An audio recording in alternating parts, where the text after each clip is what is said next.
The man was clothed in a dark yellow brocade robe, and there was an air of steadiness and mildness about him, but the mildness was mixed with a trace of stateliness. He was around 45 or so, neither fat nor thin, looking pretty refined. Compared with that of Sky Murong and Earth Murong, the chi of this middle-aged man walking towards the gateway was noticeably more restrained. He was Cloud Murong, the lord of Luoyang City. You must be really busy, my lord. I've been through a lot to get you here. Yunwu twisted her head around to look at Cloud Murong, who was walking closer, and said in a sneering tone. The face of the captain of guards, who was behind Cloud Murong, darkened as he heard her sneering words. Watch your mouth, girl. This is the lord of Luoyang City. It's not your place to. However, before the captain of guards could finish his rebuke, the middle-aged man raised his hand and stopped him. Wait here, all of you. After making this remark in a dignified tone, Cloud Murong walked towards Yunwu. My name is Cloud Murong. I'm the lord of Luoyang City as well as the father of the girl beneath you whip. May I ask whether you could release my daughter first before we talk? Cloud Murong didn't get angry, and his chi had been mild and steady all along. He must have already been informed of what had happened earlier. This Cloud Murong was numerous times more restrained than that so-called the second patriarch and the third patriarch. Judging from the fact that he had been composed all along after seeing how his daughter was being treated, his amazing secretiveness was beyond Yunwu's expectation. But after remaining silent for a second, Yunwu twitched her waist and withdrew the whip without saying anything. Seeing that Yunwu compromised so willingly, Sky Murong and the others secretly snorted, thinking that she was afraid of the lord of the city and those garrison soldiers. Thank you, girl. Would you please tell me the reason why you had me come here by adopting this kind of means? After giving a glance at Snow Murong, who was sitting on the ground, Cloud Murong knew that this teenage girl hadn't seriously injured Snow Murong and that Snow Murong had just got her legs broken, which meant that she would have to lie in bed for half a month to a full month or so. I'm looking for someone. Yunwu glimpsed at Thousand Murong and said blandly. Looking for someone? Cloud Murong frowned. A guard had just reported to him that she demanded the Murong family to hand over someone. Had the Murong family by any chance taken someone from her? Cloud Murong was not stupid. He instantly turned his head aside and moved his eyes to Thousand Murong, saying in a deep voice, Chiener, go bring the two people here. Hearing this, those lookers-on suddenly understood. It turned out that the reason why this teenage girl had killed that man, wounded so many people as well as burnt the mansion of the Murong family's offshoot was because the Murong mansion had taken someone from her. But Thousand Murong's face was rather cold and sullen. My lord, I don't have the person she wants. Everybody can see it, the whole mansion has been burnt down by her. All people have come out. Yunwu slightly curved her lips, but the look in her eyes went cold. Is that so? It seems that I was being far too merciful to you by burning only those peripheral houses. Fire dragon, she yelled. Roar, a dragon roar came from those flaming houses, and with that a dragon formed of fire soared up and coiled in mid-air, the air temperature rising drastically. Roar, as if in response to Yunwu's calling, the dragon let out another roar. Those passers-by who had been looking on backed off repeatedly, horror on their faces. Though they had seen it before, people still felt horrified when they caught eyes of it again. Though formed of fire, the dragon possessed chi as potent as that of a magic beast. What kind of means had that teenage girl adopted? How had she managed to do this? Go burn that treasure house in the secret chamber in the west. With a bland smile, Yunwu ordered the fire dragon coiling in midair. Not only Thousand Murong's face but also that of Sky Murong changed when they heard her remarks. Instantly, Thousand Murong's face darkened. Little girl, don't go too far. You've already burnt my mansion and yet you want to burn my treasure house as well. You really think the Murong family is afraid of you? After that, his Tier 9 potent chi could be faintly seen about him.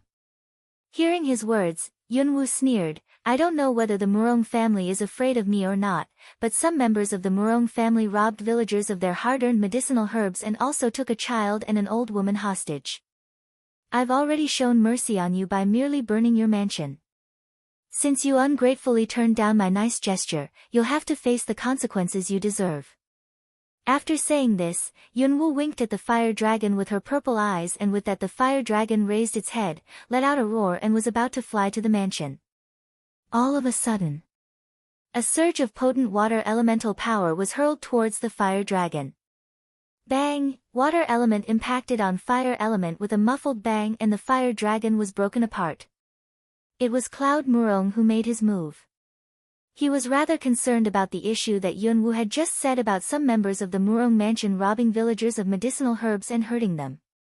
But the Murong family was the leader of the Luo city, and he couldn't let anybody arbitrarily trample on the dignity of the Murong family. This little girl was acting so aggressively in front of so many people, so Cloud Murong definitely had to do something. With a cold look, Cloud Murong said in a deep voice, "Little girl, we can talk about this in a civilized way. There's no need to be so angry." Yunwoo coldly squinted her purple eyes. "Talk about this in a civilized way. As the lord of the city, you connived at your subordinates robbing villagers of medicinal herbs and bullying them. If you want to talk about this in a civilized way, then I will talk with you in the civilized way of the Murong family." The instant her cold voice broke off, Yunwoo abruptly mobilized the wind element in the air, which soon condensed into numerous wind blades around the whip, and ferociously swung it at the two vermilion lacquered gates behind Thousand Murong. Bang! Bang! With two loud bangs, pieces of wood flew in all directions. The girl and her grandmother only have each other, but you people of the Murong mansion coveted the old woman's Ganoderma and took them hostage. Whether they're alive or not is still unknown. Cloud Murong's face suddenly darkened. Is she telling the truth? If it's not true, how could this teenage girl dare to come here? Instantly, his angry eyes flashed in the direction of Thousand Murong. Sky Murong's face was sepulchral. He had always known that his avaricious son had been secretly sending his men to collect medicinal materials to resell them at a profit. He had never expected that his son's deeds would lead to this situation. Thousand Murong's face, needless to say, was extremely black. He glared at Yunwoo, eyes ablaze with rage. If the lord of the city knew this, severe punishment would surely be inflicted on him. "I came here for the girl, but the nice young mistress of the Murong family came directly at me and aimed to kill me with every saber blow before I could say anything. They also intended to bully me with numerical superiority. You're so shameless. It surprised me that the Murong family isn't too embarrassed to be in charge of this city." Each time Yunwoo finished making a remark, Cloud Murong's face grew more sullen, his eyebrows frowning tightly. "Today, not to mention you, even if the emperor himself came here, I'll still massacre the Murong mansion if you don't set them free and give me an acceptable explanation." Her voice was domineering and as icy cold as a glacier. Hearing that she would still massacre the Murong mansion even if the emperor himself came here, all people present went quiet, as if all people were holding their breath at this moment. That remark was extremely offensive to both the Murong family and the emperor, and it was punishable by death. "These remarks are criminal and far above your station, girl. Disaster emanates from careless talk." Hearing her words, Cloud Murong went angry. No matter how many crimes the Murong family had committed according to her accusations, the words, "massacre the Murong family," alone would make a reason more than sufficient to justify his killing intent. "Is that so? But I only know that disaster emanates from the heart, especially from the hearts of those harboring evil intentions." The look on Cloud Murong's face became icy cold and grim as he heard these words. Potent chi secretly started circulating in his meridians, but he still managed to subdue his anger and killing intent, showing only steadiness on his face. If he launched an attack on a teenage girl in front of so many residents just because she made a few arrogant remarks, people would definitely have unfavorable opinions about the Murong family, especially on this occasion when the girl had accused the Murong family of a series of crimes. Cloud Murong was not the only one who could think of this. Undoubtedly, Yunwoo also knew what Cloud Murong was thinking about, and she had also anticipated that he wouldn't fight her in front of so many people, but this was not her purpose. She glimpsed at the other members of the Murong family. They all had murderous looks in their eyes, as if they were eager to attack her in unison and slash her to death. "It seems that you don't quite believe that I'm capable of inflicting a bloodbath on the Murong family. Fine. Today, I'll broaden your horizons. Lips coldly curving up, Yunwoo looked in Cloud Murong's direction with a half-smile on her face. Your attribute is water, right? Eyebrows knitted together, Cloud Murong looked at this teenage girl in front of him. Before Cloud Murong made a response, Yunwoo flipped her palm out of which a ball of water element popped. Then she did the same thing with the other palm and then clasped her hands together. Hiss, hiss. A blood-curdling hiss of snake accompanied by a freezing chi was heard. Yunwoo waved her hand and a giant, blue python formed of water element abruptly appeared out of thin air. At this moment, the air temperature plunged drastically, as if the whole place suddenly dropped into a glacial cave. Hiss, hiss. Coiling in mid-air, the giant python overlooked the people down below with its eerie blue eyes in a seemingly condescending manner. Water attribute. My god, she's triple attributed. Someone among the crowd yelled in astonishment, and with that all lookers-on gasped in unison. Sky Murong and the others were also unusually surprised. Triple attributed. This teenage girl was actually triple attributed. Cloud Murong was also amazed and somewhat shocked. This girl appeared to be merely 15 or 16, but she was terrifyingly powerful. Besides, judging from her words, he was afraid that she hadn't displayed her full strength yet. But with her trump cards staying hidden, her aura was already so mighty and awe-inspiring. If they let her keep growing stronger. Today, if you don't hand over them to me, I'll set the whole Luo city by the ears before I massacre the Murong mansion, Yunwoo said in a cold voice tinged with a trace of arrogance. Wind element popped out and she clasped her hands together. Roar, roar. The contours of a green beast that looked like a tiger condor emerged out of thin air. However, with her current strength, she was only capable of condensing element into Tier 4 elemental beasts, but the aura about this wind elemental beast seemed just as mighty as that tiger condor that she saw in that valley that day. The vitalization of two sorts of element had cost Yunwoo more than half of her power, but in order to overawe the opponents, she flipped her hands again and clasped two flames together. Roar. The fire dragon, which had just been broken apart by Cloud Murong, reappeared. Wind, fire and water, three different temperature and chi instantly pervaded the whole place. Standing below the three elemental beasts, Yunwoo slightly squinted her purple eyes in which bloodthirstiness and frenzy glinted, her black hair flying though it was windless. She didn't have much strength left, but the dash she was giving off was awe-inspiring. Looking at the three elemental beasts coiling in mid-air, Cloud Murong could feel that they were all at Tier 4. Given that he was in Tier 9, they didn't count as a major threat to him. However, he couldn't see through this teenage girl since she was too mysterious. He worried that she still had something up her sleeve. With a deep frown, Cloud Murong kept silent. At this moment, the whole space fell into quietness. There were hundreds of passers-by looking on, but none of them was talking at this instant.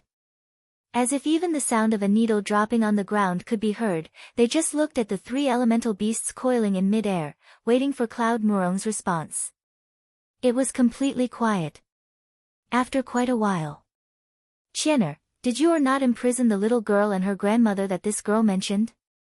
Cloud Murong raised his eyes and looked at Thousand Murong, asking in a deep voice. Thousand Murong's face alternated between red and black restlessly, but at this moment, he answered reluctantly, yesterday, elder brother-in-law did tell me that he took a little girl back. As regards whether that girl is the one she wanted, I don't know. Cloud Murong's face slightly darkened as he heard this. Go. Bring them here.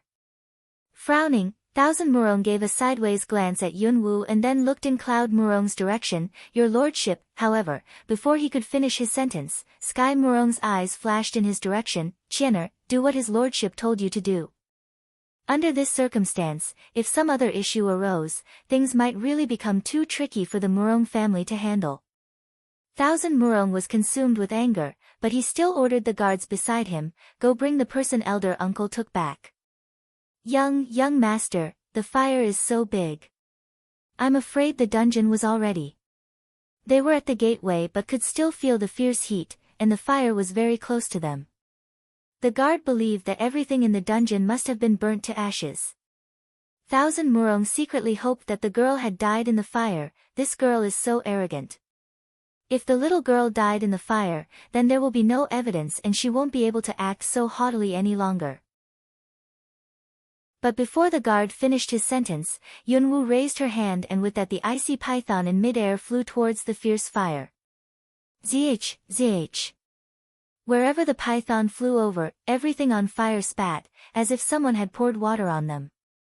Soon, the big fire was put out. There were barely any houses left in the Murong mansion. However, the area amid which the dungeon was located stayed intact. Your lordship, please come with me. Otherwise, I'm afraid someone is going to kill me to make sure there's no witness. Yunwu curved her lips but darted a glance at Thousand Murong with a sneer. Thousand Murong was annoyed, face livid. What did she mean? Frowning, Cloud Murong glanced at Yun and then walked towards the gate. Yunwu waved her hand at the fire dragon and tiger condor which then instantly disappeared into thin air. At the same time, Yunwu walked inside the Murong mansion with Cloud Murong. Seeing this, Sky Murong and Earth Murong naturally followed them. Seeing that they entered the Murong mansion, those passers-by that had been looking on outside the gate stayed with tacit agreement, as if they were waiting to see what would happen next. Guys, who on earth do you think that triple-attributed teenage girl is? She's so tough. I think she must be a member of some secluded family. All people started whispering to each other. It was very likely that before long the news would spread through the whole Luo city and then ripple towards nearby towns. But not long before. In the Ouyang mansion in the Water City. Having failed to bring back the vigor grass, Ouyang Qing and the others were sitting in a living room at their wits' end. Thinking of the man and the girl they had met that day, Ouyang Qing couldn't help rubbing his brows, a wry and resigned smile on his face. We have to find another way. I believe the Murong family is in the same situation. The doctor said that father's condition required immediate treatment. What else can we do? In the living room, a middle-aged man said in a deep voice, frowning. Later, I'll invite the medic here again, Ouyang Qing said. But there was an expectant glint in his eyes. Maybe, we can try find that girl. If she knows the situation we're in, maybe she'll give the vigor grass to us. Kur, give up that fond hope. Don't forget that that girl already has a grand kung fu master around her. Ouyang Qing looked at him with a sullen look. He knew exactly what he was thinking about. Ouyang Ku frowned but didn't contradict. But that middle-aged man seemed to have noticed that their conversation had some subtexts. He lifted his eyebrows and looked at Ouyang Qing. What's going on? Ouyang Qing sighed, nothing special. It's just that your son fell for that girl. Hearing this, the middle-aged man, who was also the lord of Water City, Ouyang Yume, raised his eyebrows and a look of surprise crossed his face. Kur has always been choosy about girls. Since this one caught his fancy, I guess she must be a special girl. How could she be not special? She was the very girl who took the vigor grass. What? Hearing this, Ouyang Yu frowned. However, at this moment, a guard reported loudly outside the door, Your Lordship, scouts sent a message here from the Luo city. Come in, Ouyang Yu said blandly. Soon, a guard carrying a letter with both hands quickly walked in and respectfully handed the letter to Ouyang Yu. And then he took his leave. A message from the Luo city. Did the Murong family by any chance find the vigor grass? Ouyang Qing frowned. Ouyang Ku also looked in the direction of the letter. Ouyang Yu opened the envelope. When he saw the contents of the letter, a surprised look appeared on his face which was usually steady and mild. What's it about? Why are you having this look? Ouyang Yu handed the letter to Ouyang Qing, who also showed a surprised look on his face while reading the letter. A 15 or 16-year-old girl who was triple attributed and in early stage of Tier 7. And she also possessed the mysterious ability to condense element into tangible elemental beasts. The letter also sketched what the girl had done in the Murong mansion. But these were more than enough to amaze them. Ouyang Ku also took the letter, but after he read it, his eyes lit up. With a skeptical look, he said, Second uncle, do you think it's possible that this teenage girl mentioned in the letter is the same girl that we met in the Magic Beasts forest? A teenage girl in early stage of Tier 7 with weird capabilities. All these conformed to the characteristics of the girl they had met in the forest. Besides, to find a teenage girl with such extraordinary endowments in this world was like to seek a needle at the bottom of the ocean. Hearing this, Ouyang Qing seemed to have suddenly realized something. He instantly stood up from the chair. Let's go to the Luo city and check it out. If she was really that girl, then she had the vigor grass. They couldn't afford to let the Murong family beat them to it. Ouyang Ke's eyes lit up. In the Luoyang city, faces of the members of the Murong family darkened when they saw how much damage the fire had caused to the mansion. Sky Murong, in particular, found it heartrending to see this scene. This mansion was his. All those decorations and furnishings had cost him a lot of money. There had also been many antiques in it. Now, they had all been destroyed. No wonder the scene wrung his heart. Along the way, they saw that almost everything had been burnt. But when approaching the dungeon, everybody felt a twinge of surprise.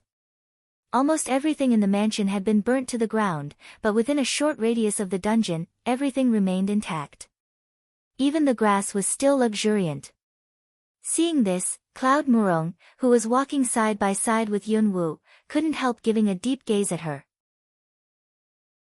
Surprisingly, she had controlled the fire and made sure that it wouldn't spread to this dungeon. It seemed that she had known in advance that the person she wanted was in this dungeon. And with her power, it was not difficult for her to break into the dungeon and rescue the girl at all. But instead, she had made such a scene outside the mansion. Clearly she had done that to force him to come here. Every detail had been well planned. She had not only successfully provoked the Murong family but also humiliated them, and she had also made sure that the Murong family wouldn't dare to go too hard on her. What a shrewd girl. What was her purpose of luring him here exactly?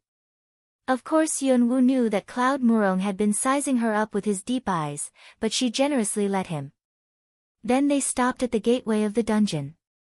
Open the gate and bring them out. Yun Wu turned her head aside and looked at nobody else but Cloud Murong. Cloud Murong's tightly knitted his eyebrows. Was she asking him to go inside and take the girl out himself? Sky Murong and Earth Murong were standing behind.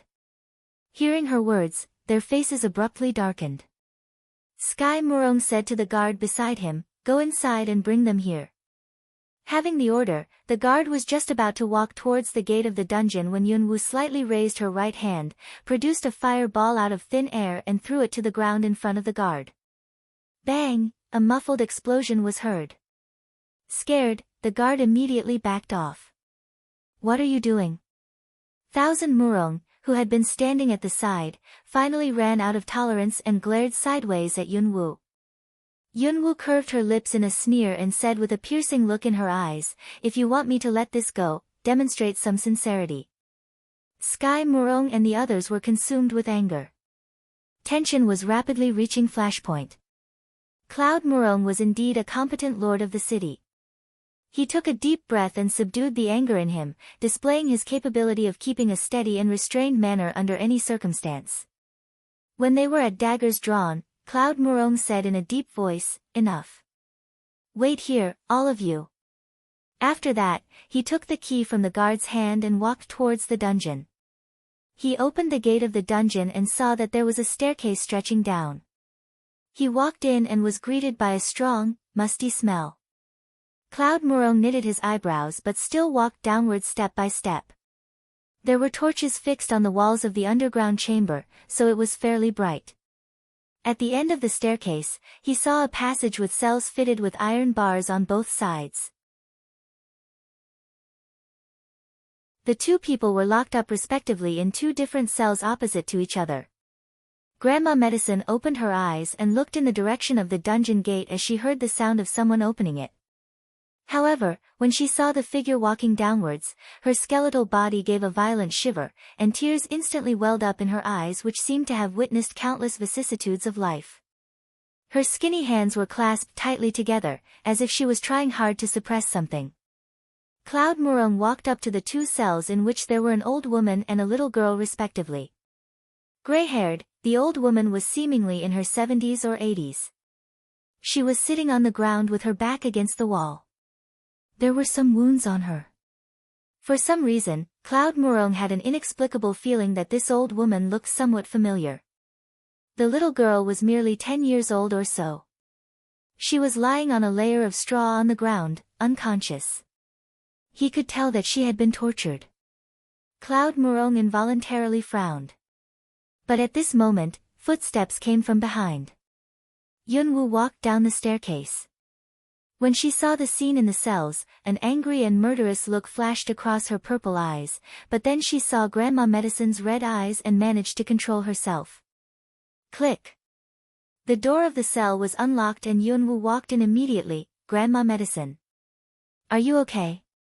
Grandma Medicine shook her head and pointed at the opposite cell somewhat anxiously. I'm fine. Go check on Little Leaf for me. Hurry. Yunwoo felt Grandma Medicine's pulse and confirmed that she was fine. Then she turned around and walked to another cell. She didn't wait for Cloud Murong to unlock the door but produced a big saber and slashed the lock open. She walked inside and immediately felt Little Leaf's pulse. Her pulse was feeble, but she was still alive. Little Leaf's originally sallow face was deathly pale. She had been whipped and her small body was a mass of bruises. Her hands had been cruelly pinched by clamps and were covered in blood. Rage consumed Yunwoo when she saw those wounds on Little Leaf. Killing aura instantly surged out of her and pervaded the whole dungeon. Standing outside the cell, Cloud Murong felt a pang of horror. Without abundant experience of killing, even an assassin couldn't have killing aura as horrifying as hers. Who was this teenage girl exactly? Previously, Yunwoo had exerted her spiritual power to search the mansion, and she had known their positions, but she hadn't expected that Little Leaf had been tortured and that she was dying. She recalled that the day before yesterday Little Leaf coaxed her into drinking the medicine and changed the dressings for her, but now she was lying on the ground in this cell, half dead. The fury in her could be subdued no more. She was furious, extremely furious. The kill aura she was giving off was so intense that it seemed to be becoming tangible. Well, girl. Since this little girl's injury is very serious, let's get out of here first. Then we go back to the Murong mansion and have a doctor treat her. What do you say? Cloud Murong said. Maybe he had been shocked by the killing aura about her. With a cold look in her eyes, Yunwoo cautiously carried Little Leaf, stood up and walked out of the cell. Carry Grandma Medicine and follow me out of here. An order. Yes, she said that in an imperative tone. Cloud Murong was rather displeased, but he still walked into the cell, carried that somewhat familiar old woman on his back and followed her out of the dungeon. When Sky Murong and the others, who had been waiting outside the dungeon, saw that Yunwoo was carrying a little girl covered in blood, they all frowned. They were still alive. But when they saw Cloud Murong, who was behind Yunwoo and carrying a gray-haired, dirty old woman on his back, the face of every one of them instantly changed. Your lordship, how could you degrade yourself and carry an old woman like her? Your lordship. Those guards hurriedly went forward. Yunwoo, who was walking in front of them, said coldly without turning her head back, if you want the Murong mansion to be burnt to the ground as well, just let them carry her for you.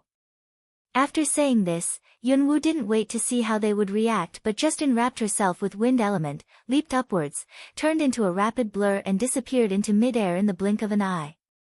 All people present were startled. Her speed was even faster than that of Cloud Murong. What kind of speed was that? Above the luxurious mansion located in the middle of the busiest street in the city, a figure flashed over and then landed on the ground. This was the main mansion of the Murong family. Having sensed that someone had intruded from above, a team of guards instantly flooded over. It seemed that the Murong mansion had taken measures to guard against potential intrusion from above. Who are you? You dare to intrude in the Murong mansion. However, right at this moment, a dignified voice came from the sky. Leave us, all of you. Carrying Grandma Medicine on his back, Cloud Murong also descended from mid-air. Seeing this, those guards abruptly widened their eyes in amazement, but they still took their leave right away. Lead the way. Yunwoo glanced at Cloud Murong and said no more. Cloud Murong frowned but still walked in the direction of guest rooms. Along the way, all handmaids and servants were surprised by the scene of Cloud Murong carrying a dirty old woman on his back. What was going on? Why did his lordship carry an old woman back? Various speculations spread through the whole Murong family, and then people heard the news about what had happened to the mansion of the Murong family's offshoot. In the East Garden Pavilion. In a guest room, after settling Little Leaf on a bed, Yunwoo said to Cloud Murong, "Have someone get me some clean water." There was really not much politeness in her tone. Sitting on a couch at the side, Grandma Medicine hadn't said anything so far, her old eyes fixed on Cloud Murong. Cloud Murong had frowned numerous times, feeling rather weird. Although Cloud Murong still found Yunwoo's imperative tone uncomfortable, he was gradually getting used to it. He had someone prepared a basin of clean water as well as gauze and scissors. Cloud Murong didn't leave but stood on the side and watched Yunwoo neatly dealing with Little Leaf's wounds. When Yunwoo was treating Little Leaf's fingers which had already been broken by clamps, Cloud Murong was shocked. 2 of Little Leaf's fingers had been deformed. She had to dislocate them first and then reset the bones. The skills she used were weird and the scene was unusually gory. Ignoring Cloud Murong's presence, Yunwoo produced some vulneraries, which she had made previously, as well as some medicinal materials out of the storage space. Then she applied the drug to the wounds and bandaged them up. When the treatment was done, though there was still a frown on Little Leaf's face, her breathing became steady. Seeing all this with his own eyes, Cloud Murong was very surprised. Judging from her neat and skillful movements, her medical skills were definitely not bad, though they were somewhat uncanny. Involuntarily, the look in his eyes became rather fevered. He wondered whether she could treat the rare disease that his father had caught. After treating Little Leaf, Yunwoo continued to dress the wounds on Grandma Medicine. When everything was done, Yunwoo washed her hands, raised her eyes and looked at Cloud Murong who was also looking at her. "Don't give me that look. I don't like members of your family." She made this remark quickly and abruptly. An embarrassed look flashed across Cloud Murong's face. He was somewhat discontented. This teenage girl had always been so impolite. "Girl, I can tell that your medical skills are pretty good. I wonder if you can."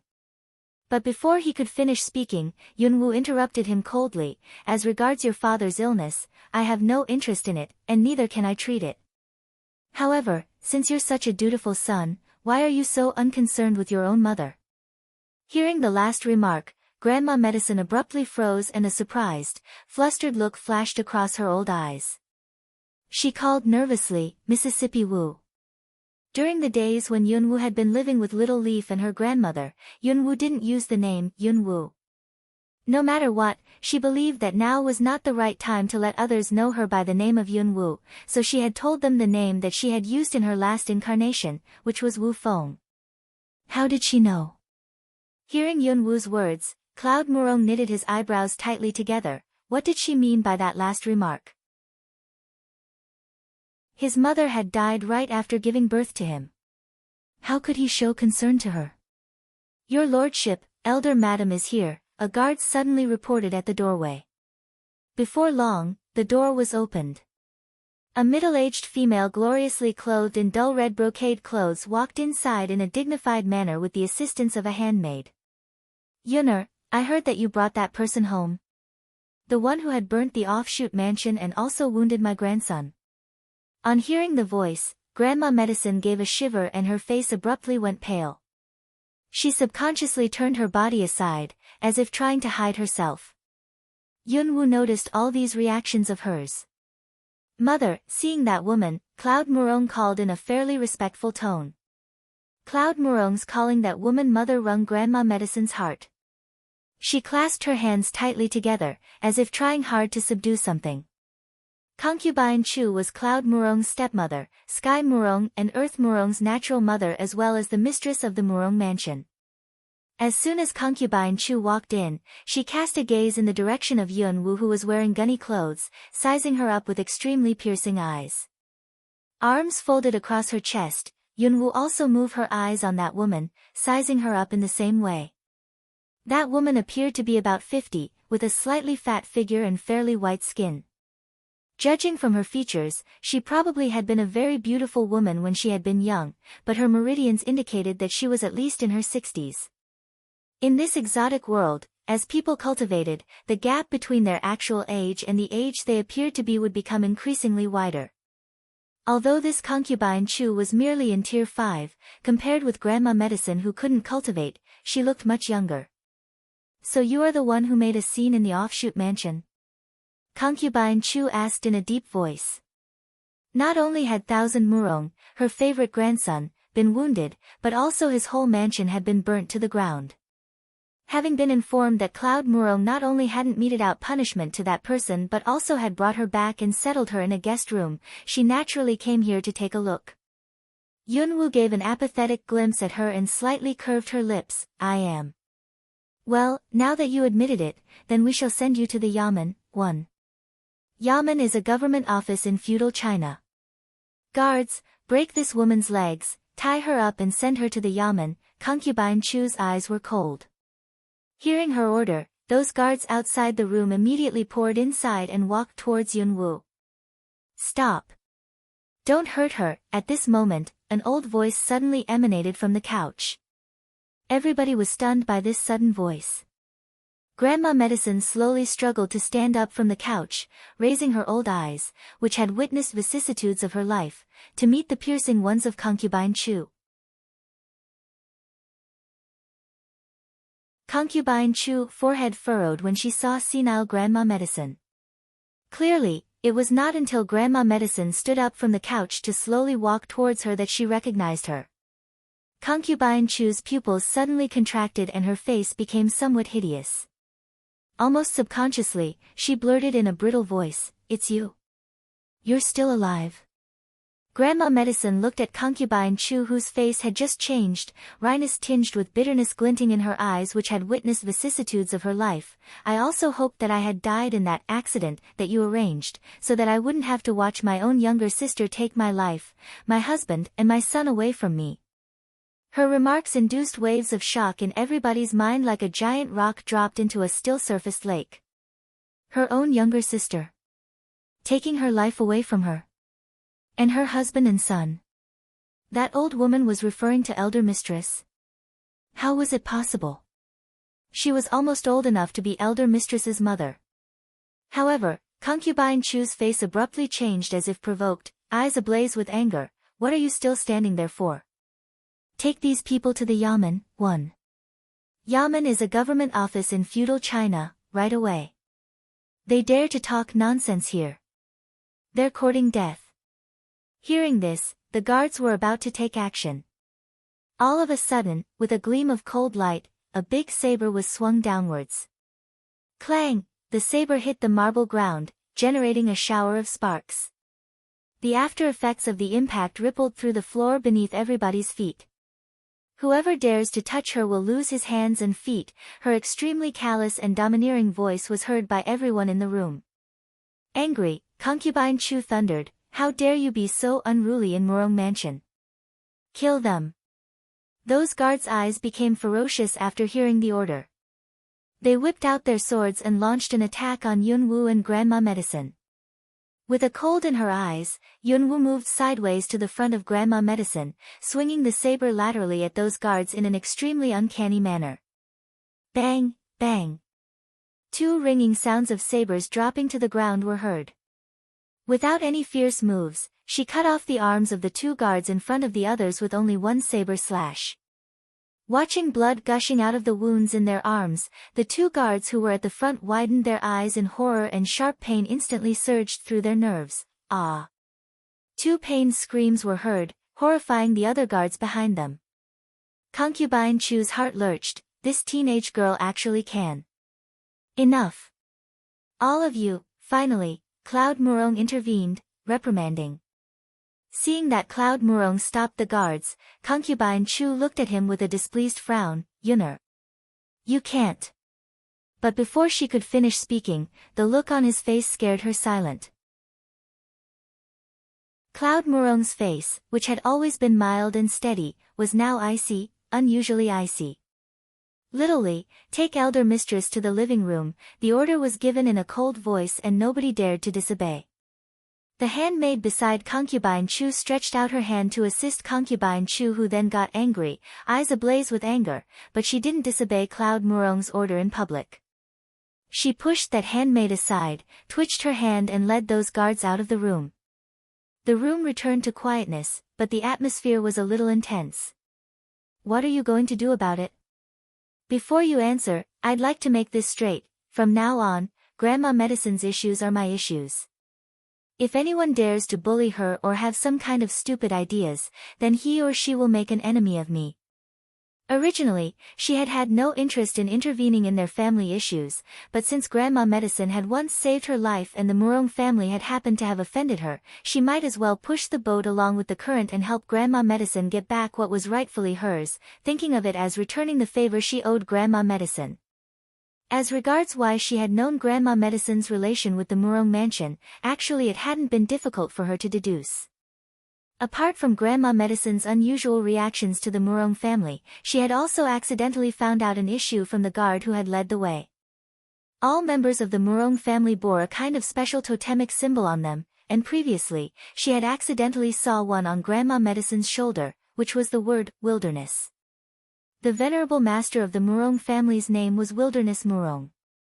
Her deductions and Grandma Medicine's reactions had added up to the answer. This was also the exact reason why she had forced Cloud Murong to intervene. All this aside, it was also the only way to save that small village of simplicity. Since they had offended the Murong family, it was very unlikely that villagers of the small village could return to their previous peaceful life, so she might as well make this complicated situation even more complicated.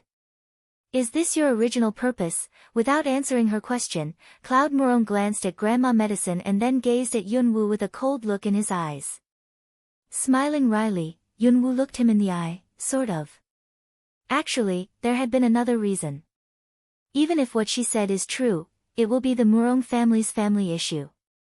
As an outsider, don't you think you are being a busybody? Staring at Yunwu, Cloud Murong said. Grandma Medicine's heart lurched when she heard his remarks. Did this mean that he believed her? Yunwu took out a handkerchief and started wiping the blood off the saber in a seemingly leisurely manner. I'm not interested in your family issue, but not long ago, I decided that I would regard Grandma Medicine as my own grandmother. I won't allow anybody to bully my relative. Those casual words were said in a highly arrogant and domineering tone. She wouldn't allow anybody to bully her relative. Hearing her words, Cloud Murong was briefly stunned. But the next second, a piercing look flashed across the bottom of his eyes. The cold look in his eyes was replaced by his normal steadiness and an inexplicable smile suddenly appeared on his face. Since you've made your point clear to such an extent, then as your godfather, I definitely won't let my mother suffer from any grievance. Yunwu's hands with which she was wiping the saber abruptly paused. Godfather? What godfather? Suddenly, light dawned on Yunwu. Frowning, she looked at Cloud Murong, who was smiling mildly. Cloud Murong, don't regard yourself as someone you're not. However, Cloud Murong didn't give her the chance to finish her speaking. After nodding at Grandma Medicine with a smile, he quickly turned around and left the room. He behaved as if he had made up his mind to regard her as his goddaughter, which seemed a little shameless. Yunwu knitted her brows together tightly. Mississippi Wu, actually you didn't have to do these things for me. I have resigned myself to my fate a long time ago, Grandma Medicine said with a sigh, sorrow glinting in her eyes which had witnessed numerous ups and downs of her life. Today, her son had carried her and walked such a distance. She had no regrets now. Besides, she was unwilling to let her husband see her current senile looks. Granny, if you really have resigned yourself to your fate, you would have kept that symbol of the Murong family on your shoulder. With Grandma Medicine's pharmacological knowledge, she could get rid of that symbol at any time, but she hadn't done that. Instead, she had been keeping it for decades. If she had really given up and made peace with destiny, she wouldn't have shown sorrow in her eyes so frequently, and she wouldn't have stayed single to this age either. When Grandma Medicine heard Yunwoo's remarks, her heart lurched and she felt somewhat bitter and pensive. Yes. During the past few decades, if she had really resigned herself to her fate, she wouldn't have kept this symbol, but even if she had refused to resign herself to her fate, even if she had wanted to fight her fate, what else could she have done? Granny, thank you for saving my life. I'll return the favor. I've just said that I'll regard you as my grandmother, so from now on, you are my grandmother. I'll help you get back what's rightfully yours if you want. Looking at Grandma Medicine, Yunwoo said seriously. Grandma Medicine was stunned but soon understood that she was backing her up and offering to help her take revenge. How did she feel? She felt pensive, touched and grateful. She had lived a few extra decades and also suffered for a few extra decades.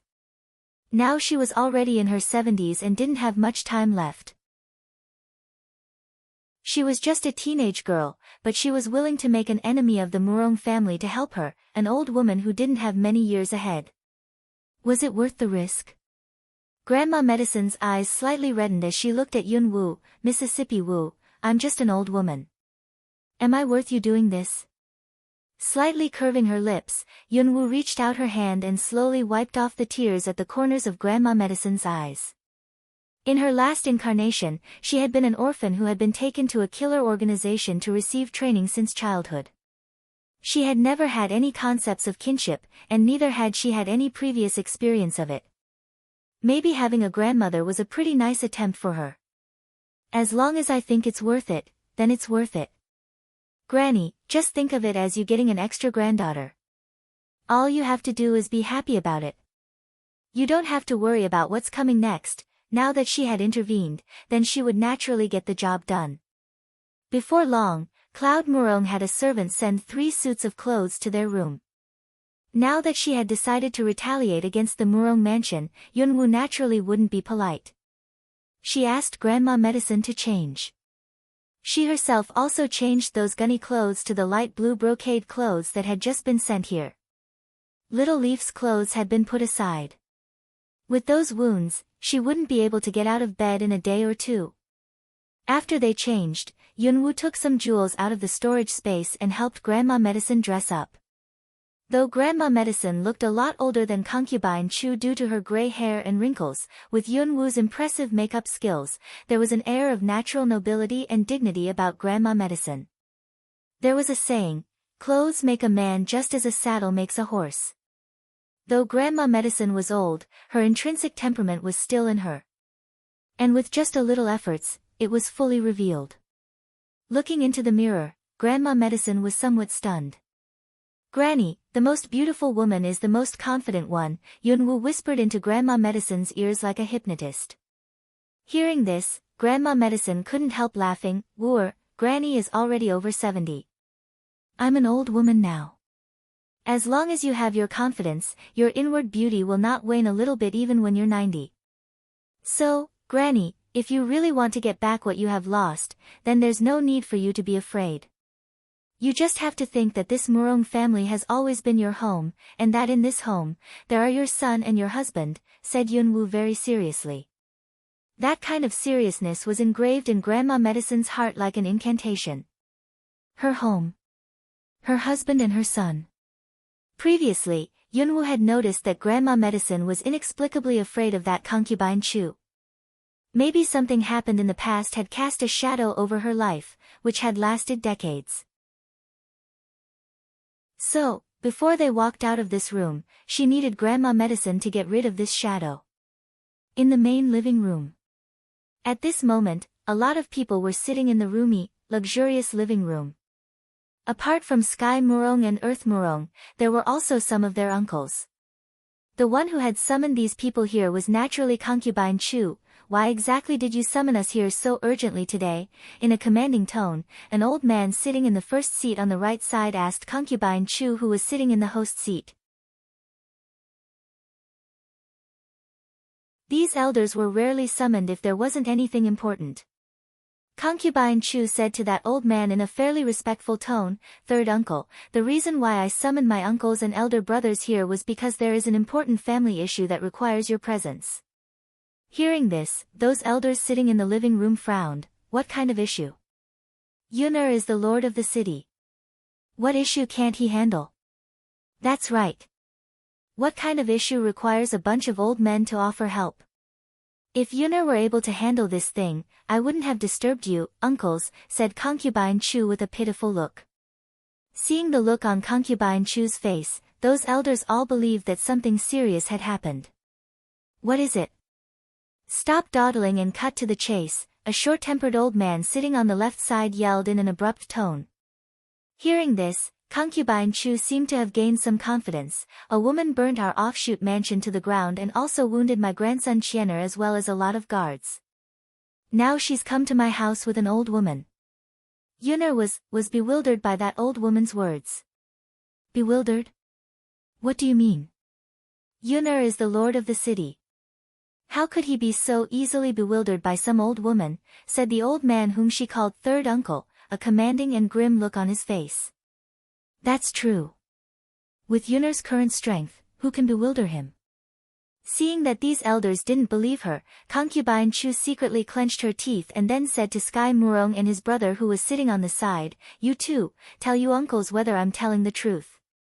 Third uncle, what my mother said was true. Today, the whole offshoot mansion was burnt down by that girl. She also wounded Qianer and killed the elder brother of my daughter-in-law, Sky Murong said coldly. Earth Murong also supported them. There's more to it. That girl blustered that she would massacre our family, and she also broke Snow's legs. Thousands of people on the East Avenue saw it, but his lordship not only didn't punish that girl but also took her and that old woman to main mansion. They were settled right in the East Garden Pavilion. Talking about what Cloud Murong had done, the two brothers were very angry. Hearing their words, the third uncle's solemn face instantly darkened. Is that so? The faces of all the other elders also abruptly darkened. One of them smacked his hand hard onto the surface of the table beside him. How dare him? Seeing that her uncles were all consumed with fury, Concubine Chu was secretly rejoiced and intended to add fuel to the flames of their rage. But at this moment, why was somebody saying, "How dare you"? Who's been stirring up enmity? A slow, callous voice emanated from the doorway. All people looked in the direction of the source of the voice. They saw that two figures slowly walked inside in a leisurely manner. On the sight of Grandma Medicine who was walking in the front, those elders frowned, but soon, as if something had suddenly occurred to them, a flicker of surprise flashed across the bottom of their eyes. Sky Murong and the others were also stunned when they saw the one walking towards them. Dressed in light blue brocade clothes, with beautiful black hair and purple eyes, Yunwu walked into the living room supporting Grandma Medicine. Step by step, they walked towards Concubine Chu who was sitting in the host seat. When the two approached her, Concubine Chu abruptly collected herself and looked at Grandma Medicine who had dressed up. A murderous look on her face, she thundered, "Who let this old woman in exactly? Guards! Get her out of here immediately!" Hearing Concubine Chu's angry yelling, those elders sitting in the living room also collected themselves. Four guards instantly rushed in and quickly walked towards Yunwu and Grandma Medicine. However, before they could approach, a big saber appeared out of thin air with a gleam of cold light and violently sank into the marble floor with a loud clang, erected in front of the four guards. Anyone goes beyond this saber will die. Yunwu didn't turn her head back, but her icy cold voice, as if from the hell, resounded through the whole living room. Involuntarily, people in this room felt a wave of fear. Not long ago, she had cut off the arms of two guards with a single saber slash in the East Garden Pavilion, and the news had almost spread through the whole Murong mansion. This cold voice actually scared the four guards, and they didn't dare to move any further. At this moment, supported by Yunwu, Grandma Medicine had walked to the front of Concubine Chu who was sitting in the host seat. Looking at livid-faced Concubine Chu with an icy look in her purple eyes, Yunwu asked coldly, "Will you stand up yourself or should I make you to?" "What?" Concubine Chu was stunned and with that her pupils abruptly contracted. eyes ablaze with anger.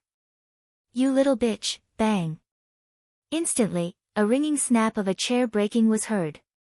Upon concubine Chu's mean words, she directly fell to the pile of smashed chair on the ground with a thud. Yunwoo twitched her hand and a surge of potent wind elemental power hurtled past them. When the others gave the next blink, concubine Chu had rolled all the way to a corner of the living room along with those pieces of wood, looking a total mess. A whip sprang out of thin air and with a wave of Yunwoo's hand, the whip wrapped itself around the legs of a chair and pulled the chair to the host position in a quick and steady manner. "Granny, sit down," and then Yunwoo settled Grandma Medicine, who was also stunned, in that chair. She had accomplished these movements in a short stretch. "Mother! Mother!" Sky Murong and Earth Murong reacted. Their faces abruptly darkened and in the blink of an eye, they rushed to the corner and helped concubine Chu, who was pathetically embarrassed, to her feet. You good-for-nothing fatheads. What are you standing there for? Kill her." Now, having never been humiliated this way, concubine Chu glared at Yunwoo and thundered in a shrill voice as soon as she regained her footing. Hearing this, those guards didn't dare hesitate. Immediately, they whipped out their swords and charged at Yunwoo. Curving her lips, Yunwoo waved her wrist and swung the whip at them. Before they could approach her, 4 figures were hit and thrown away. With 4 muffled thuds, the 4 guards fell to the ground. Extremely sepulchral look appeared on those elders' faces when they saw this scene, and their eyes reddened with anger.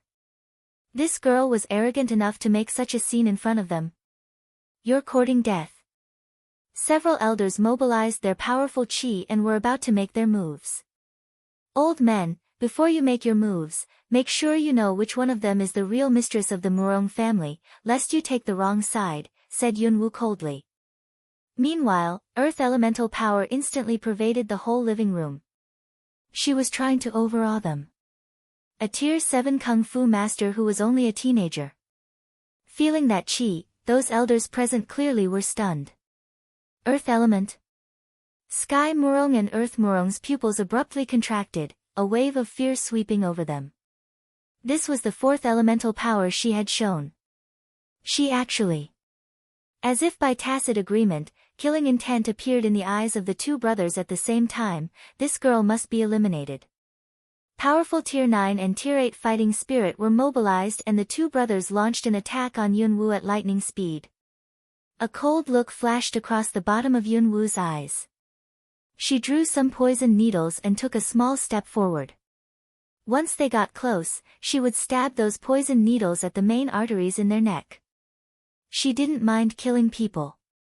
Especially when the enemies were these 2 hateful guys. All of a sudden. Thud! A blast of potent water elemental chi shot over and forced Sky Murong and Earth Murong to stop. Because of this sudden surge of power, Sky Murong and Earth Murong drew several steps back in unison and looked at the person who had just shown up. An awkward look appeared on Sky Murong's face. "Your lordship." Earth Murong looked sepulchral. This female went too far. She not only humiliated our mother in public but also threw her to the ground. "Your lordship, today you must bring this girl to justice and make her give our mother an acceptable explanation no matter what." Cloud Murong walked into the living room, his solemn eyes sweeping around with a steady look on his face. He had got a general idea of what had just happened in this room. "We'll deal with this later.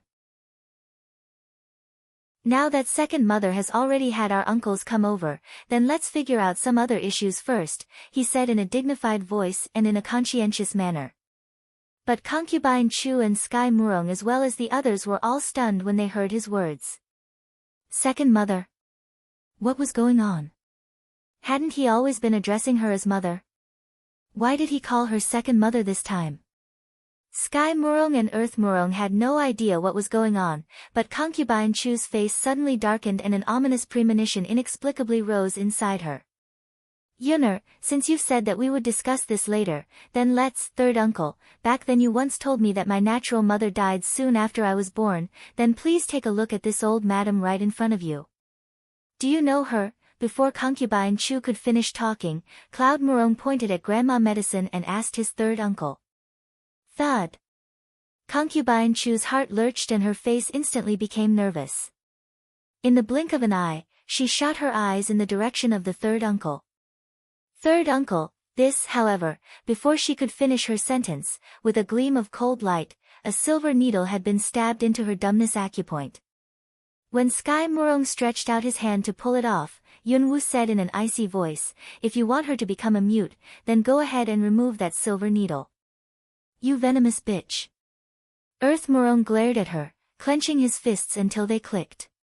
Hearing this, Yunwoo was totally indifferent. She folded her arms before her chest, a leisurely and apathetic look on her face. Knitting his eyebrows tightly together, the third uncle watched Grandma Medicine who was sitting in the host seat, and then glanced at Yunwoo who was beside her. After keeping silent for a couple of seconds, he said in a voice of senility, as if having let out a sigh, "After the fire in that year, we didn't find her body, but we also have never heard of your mother since then. I didn't expect that you would come back after so many years." This remark was clearly meant for Grandma Medicine. Grandma Medicine was somewhat pensive, but she was no longer afraid, and neither did she try to evade this issue. "A lot of things happened at that time. I fell off a cliff and was in a coma for several years. When I woke up, many things had changed." Short-tempered sixth uncle, who was sitting on the other side, frowned. "Fell off a cliff? Didn't you go missing in a fire? Why are you talking about falling off a cliff?" Grandma Medicine glimpsed at Concubine Chu. "It's a long story. And it starts from the time when this younger sister of mine came to me to seek shelter." Hearing this, Concubine Chu's face instantly went pale. She wanted to do something but could neither move nor speak. When Grandma Medicine was telling what had happened to her back then, the atmosphere in the living room was changing drastically. It actually sounded a very tired story to Yunwoo.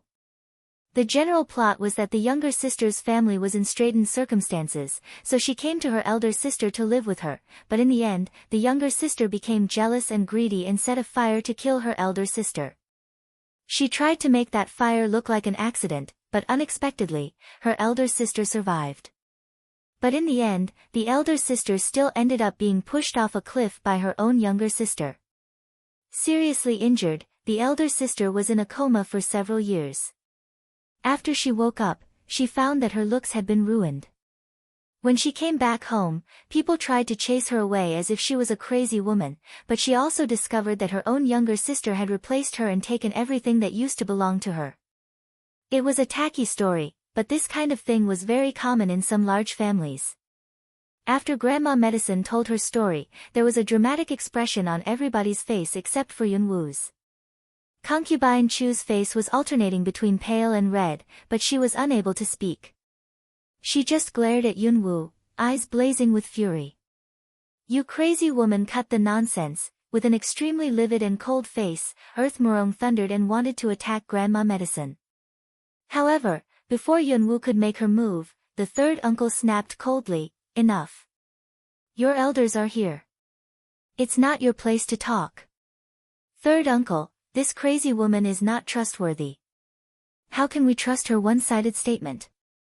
Earth Morong was very angry. "That's true. Since there's no evidence, her story could be a complete fabrication." Sky Morong's face was also livid. "I believe her.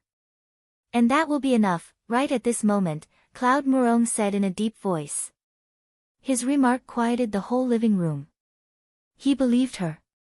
Sky Morong and Earth Morong looked at him in disbelief. In their eyes, Cloud Morong had always been an elder brother and a respectable lord of the city. But today, why did he disappoint them again and again? And now he even said that he believed this unidentified old woman.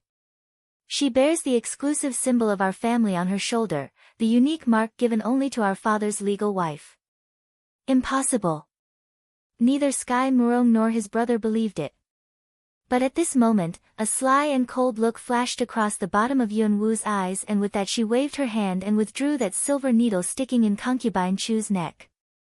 Almost as soon as she regained her ability to speak, concubine Chu, whose eyes had been red with anger for a long time, pounced squarely on Grandma Medicine, yelling in a shrill voice, "You bitch! I'll kill you! Senses? Dignity? Nobility?" None of them could be seen on concubine Chu at this moment. Compared with Grandma Medicine, she seemed more like the one who was crazy. Cloud Murong's face darkened.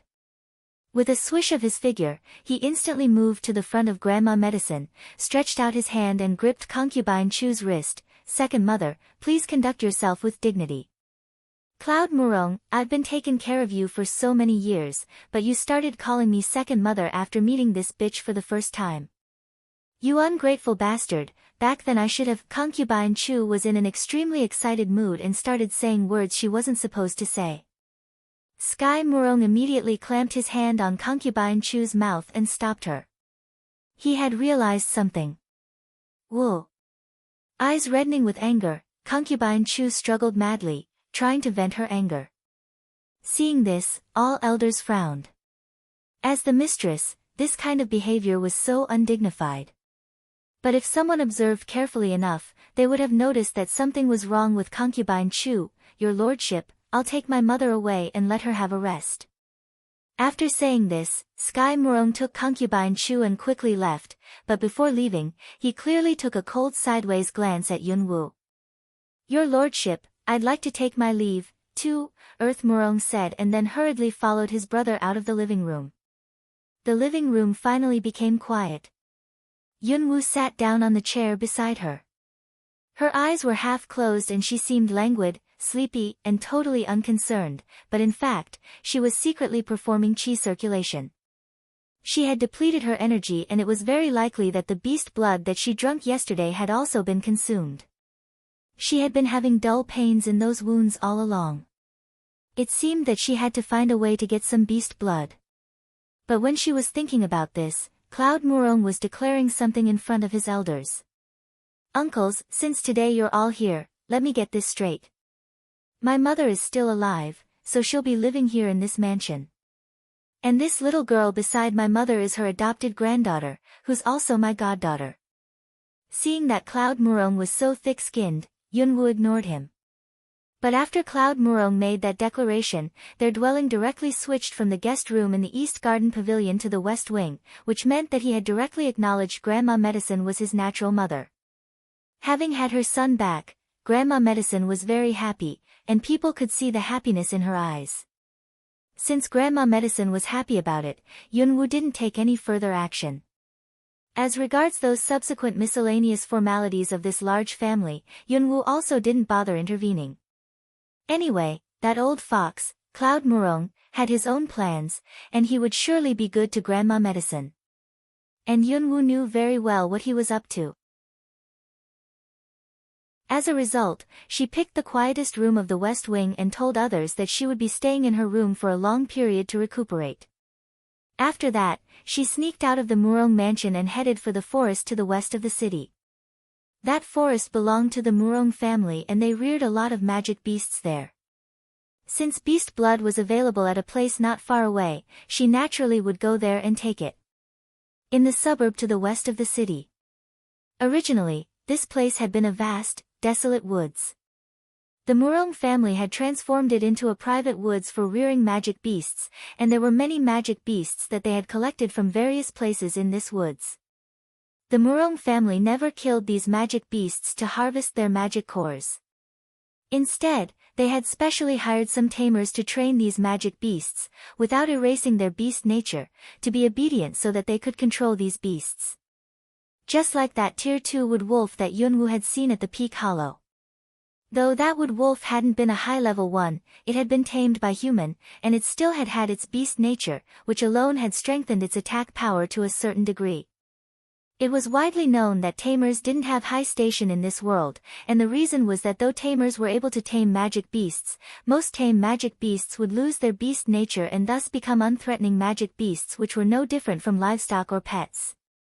The reason why so many people wanted to become summoners was because those magic beasts covenanted to summoners still had their original beast nature and attack power, which enabled them to launch attacks more powerful than that of human.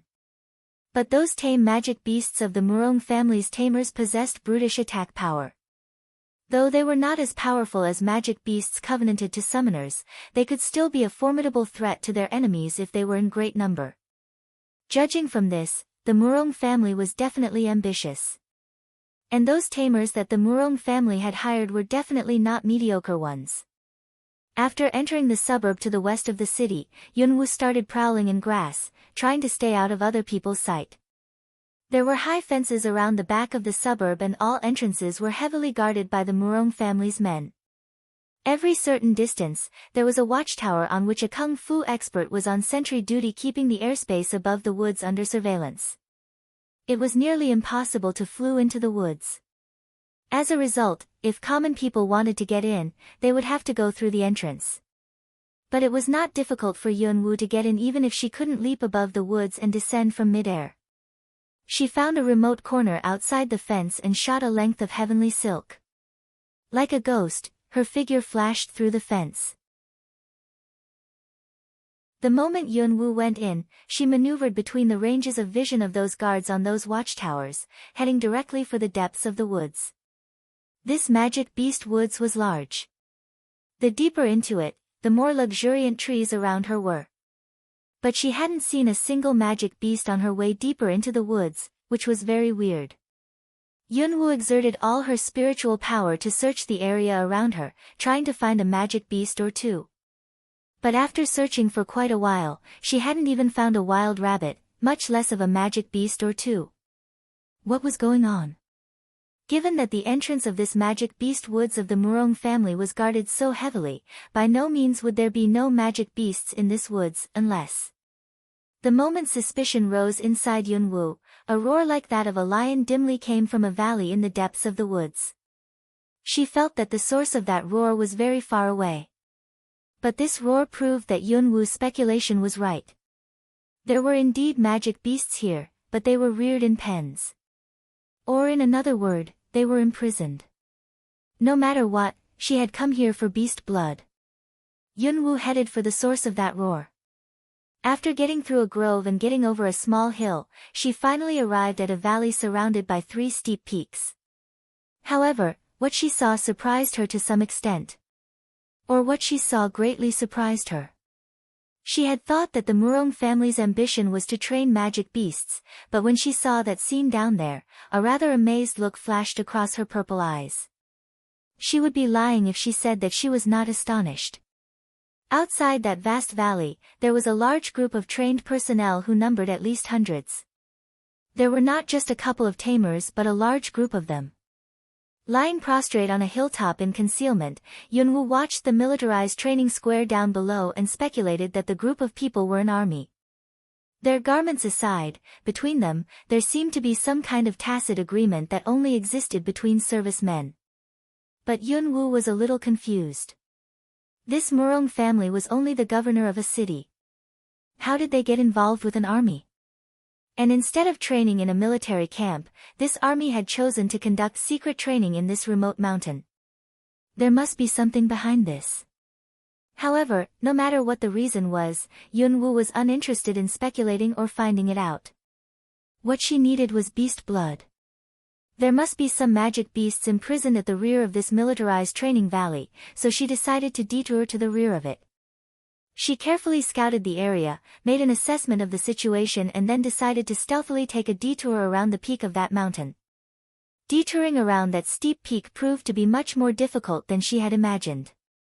Fortunately, she had received training more dangerous than climbing that steep peak in her last incarnation. After about 2 hours, Yunwu finally managed to detour to a position above the rear of the valley. Standing on the mountain, she looked down at the whole valley. The front of the valley was a training square, but the rear of it was separated into several parts by high walls. Soldiers lived in the front. Magic beasts were imprisoned at the back. She could see that it had taken quite some time to build this base. The hills at the rear of the valley were the steepest. Maybe those magic beasts were imprisoned here so that they would not be able to flee, which was why there was no guard here. With heavenly silk, Yunwoo directly descended from the steep cliff towards the valley. The heavenly silk was long enough, so she had shot it several times before she managed to land on the ground of the valley. Roar, roar, the position Yunwoo landed was not far away from an imprisoned Tier 4 Iron Lion. Seeing this human, the Iron Lion roared repeatedly. Ring! The Iron Lion strained at the iron chains and clanked them, roaring angrily. There were several scars on the body of that Iron Lion. It revealed its hideous fangs with ferocious eyes ablaze with anger. Clearly it hadn't been tamed yet. The training had aroused its beast nature and it had gone out of control, so someone had chained its limbs. Yunwoo lifted her eyebrows and curved her lips in a cruel smile. These people had spared her a lot of trouble. With a flip of her hand, she drew a dagger and closed in on the lion step by step. Roar, roar. The Iron Lion roared angrily while straining at the iron chains more violently, as if it wanted to tear Yunwoo into pieces.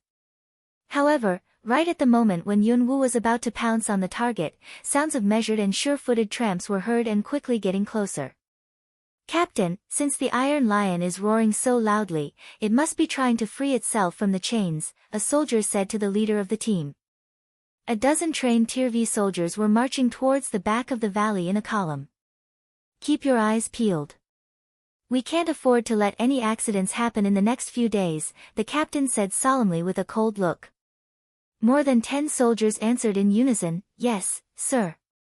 Their voice displayed the tacit agreement between them and their consciousness of obeying orders. The biggest difference between soldiers and guards was that there was better tacit teamwork among soldiers. The combat effectiveness of an army was not loose but cohesive. Once someone engaged an army, this person would be besieged and the enemies would never stop coming, unless this person was capable of wiping out the whole army. Yunwoo had no intention to engage this army. Otherwise, it might be rather difficult for her to retreat unharmed, so she flashed into a passage nearby and hid herself before those people arrived. But after entering that passage, she found that she seemed to have intruded into the territory of some other magic beasts. When Yunwoo walked out of that passage and saw those flying beasts locked in iron cages, a wave of amazement rose inside her. Those flying beasts were exceptionally calm. When they saw her, they merely raised their eyes and looked at her without any other reaction. Apparently they had been tamed, but she could still see their beast nature in their eyes, so it could be seen that these flying beasts had retained their beast nature though they had been tamed. What was going on? Yunwoo didn't know, but she must get some beast blood as soon as possible. But what Yunwoo didn't know was that from the moment she walked into this area, someone had been watching her all along with a pair of black eyes. And the reason why these magic beasts had been so quiet was because that person had been controlling them. After walking around this area, Yunwoo became even more surprised. There were far more tame magic beasts than she had imagined, and a lot of them were at Tier 4. Once these magic beasts were sent to a battleground, their combat effectiveness would be immeasurable. Astonished as she was, Yunwoo had finally found a suitable target, a snow leopard in peak stage of Tier 4. It was separately imprisoned in a corner, chained as well. Given her current physical condition, she should save energy whenever she could. But when she was about to make her move, a cold look suddenly flashed across her purple eyes and she shot some silver needles towards a target behind her. With a swish of her figure, she stabbed a dagger at the person who was hiding in concealment. The man hiding in the dark sidestepped in a weird manner and quickly dodged her strike. Right at this moment, with a gleam of cold light, the edge of a sword was pressed against Yunwoo's neck, and the tip of Yunwoo's dagger was also against his chest where the heart was. The circumstance was exactly the same as the one in the forest that day. There was a ghost of a smile on Zhou Feiyu's solemn face. He lowered his head and watched this little woman before him, a distinctly amused look in his eyes. We met again. This time you came to me yourself. Seeing Zhou Feiyu, Yunwoo frowned and recollected that he had been the man she had met in the forest. It's you. Since this man appeared in this place, he should be a member of that army. But how had he discovered her? The way we met each other was always so special, which made my impression of you deeper and deeper. Zhou Feiyu watched her and mumbled in a deep voice. He sounded as if he was intimately speaking honeyed words to his woman. Yunwoo knitted her eyebrows tightly together, an icy look in her eyes. With a twitch of her hand, she pushed the sword on her shoulder away and swished a few steps away from this man. Don't be nervous. I bear you no malice. Otherwise, I wouldn't have cleared this area for you and let you walk around freely, without any other movements. Zhou Feiyu just stood where he was and said. He maintained a noble smile on his solemn face. Cleared this area for her? Was he saying that he had helped her? Yunwoo looked in the direction of that noble, solemn man, apathetically sizing him up. Today he was still clothed in a black robe with a pattern of a python. Judging from his sumptuous attire, it was very likely that he had a fairly high military rank. However, while she was peering at him, Zhou Feiyu slightly raised his hand and made a hand gesture at no specific target. Before long, a soldier carrying a box walked out of a passage in the corner. After respectfully bowed down to Zhou Feiyu, the soldier handed the box over to him. The soldier didn't say anything. Zhou Feiyu took the box and waved his hand to have the soldier left. After that soldier took his leave, the place returned to its previous quietness, but Yunwoo's look became colder, vigilance secretly rising in her. It turned out that she had been spied on all along. Didn't it mean that this man had seen everything she had done? And he had been waiting for her to jump into the trap. And yet she hadn't known about it? Damn it. You're so nervous, which is totally not like you. Are you by any chance afraid that I'm going to eat you? Zhou Feiyu watched Yunwoo and a smile appeared on his solemn face. Yunwoo's facial expression didn't change much but the look in her eyes went cold. You knew about my intrusion? Then why did you let me in? Zhou Feiyu lifted his eyebrows and watched her in amusement. Little woman, I should be the one who asked this question. You sneaked into my turf. Hearing this, Yunwoo curved her lips and talked back in a voice just as tough as his, your turf. As far as I know, this magic beast's woods belongs to the Murong family. Since when did it become yours? No matter whose turf this place actually was, nominally it belonged to the Murong family. The reason for this was because someone wanted to make sure that the secret in this magic beast woods stayed secret from outsiders. Now that an outsider like her had discovered such a big secret, she would surely be eliminated. However, this man seemed to have no such intention. She couldn't guess what he was thinking, but he was definitely up to something. Yunwoo's words made Zhou Feiyu's smile slightly freeze, but his mood didn't seem to have changed much. Without answering her, he took a bowl of beast blood out of the box in his hand, which was still giving off a strong smell of blood. A lot of effort has gone into rearing these magic beasts, and it would be a pity if any one of them got killed by you. I've already had the beast blood you need prepared. Rest assured. It's the blood of a tier V beast, which should be able to meet your needs. Saying this, Zhou Feiyu handed the beast blood to her. On that day, he saw that she killed a magic beast to drink its blood. He had been keeping that in mind. Though unaware of the details, he had told why she had come here, so he had had someone prepare some beast blood. Watching Zhou Feiyu, Yunwoo glanced at the beast blood in front of her and slightly curved her lips. Why are you doing this?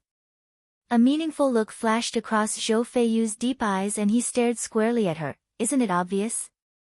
I'm fawning on you. Fawning on her? Hearing this answer, Yunwoo raised her eyebrows, but privately she found him ridiculous. This man's actually pretty interesting. He let me in just so he could give me some beast blood to fawn on me.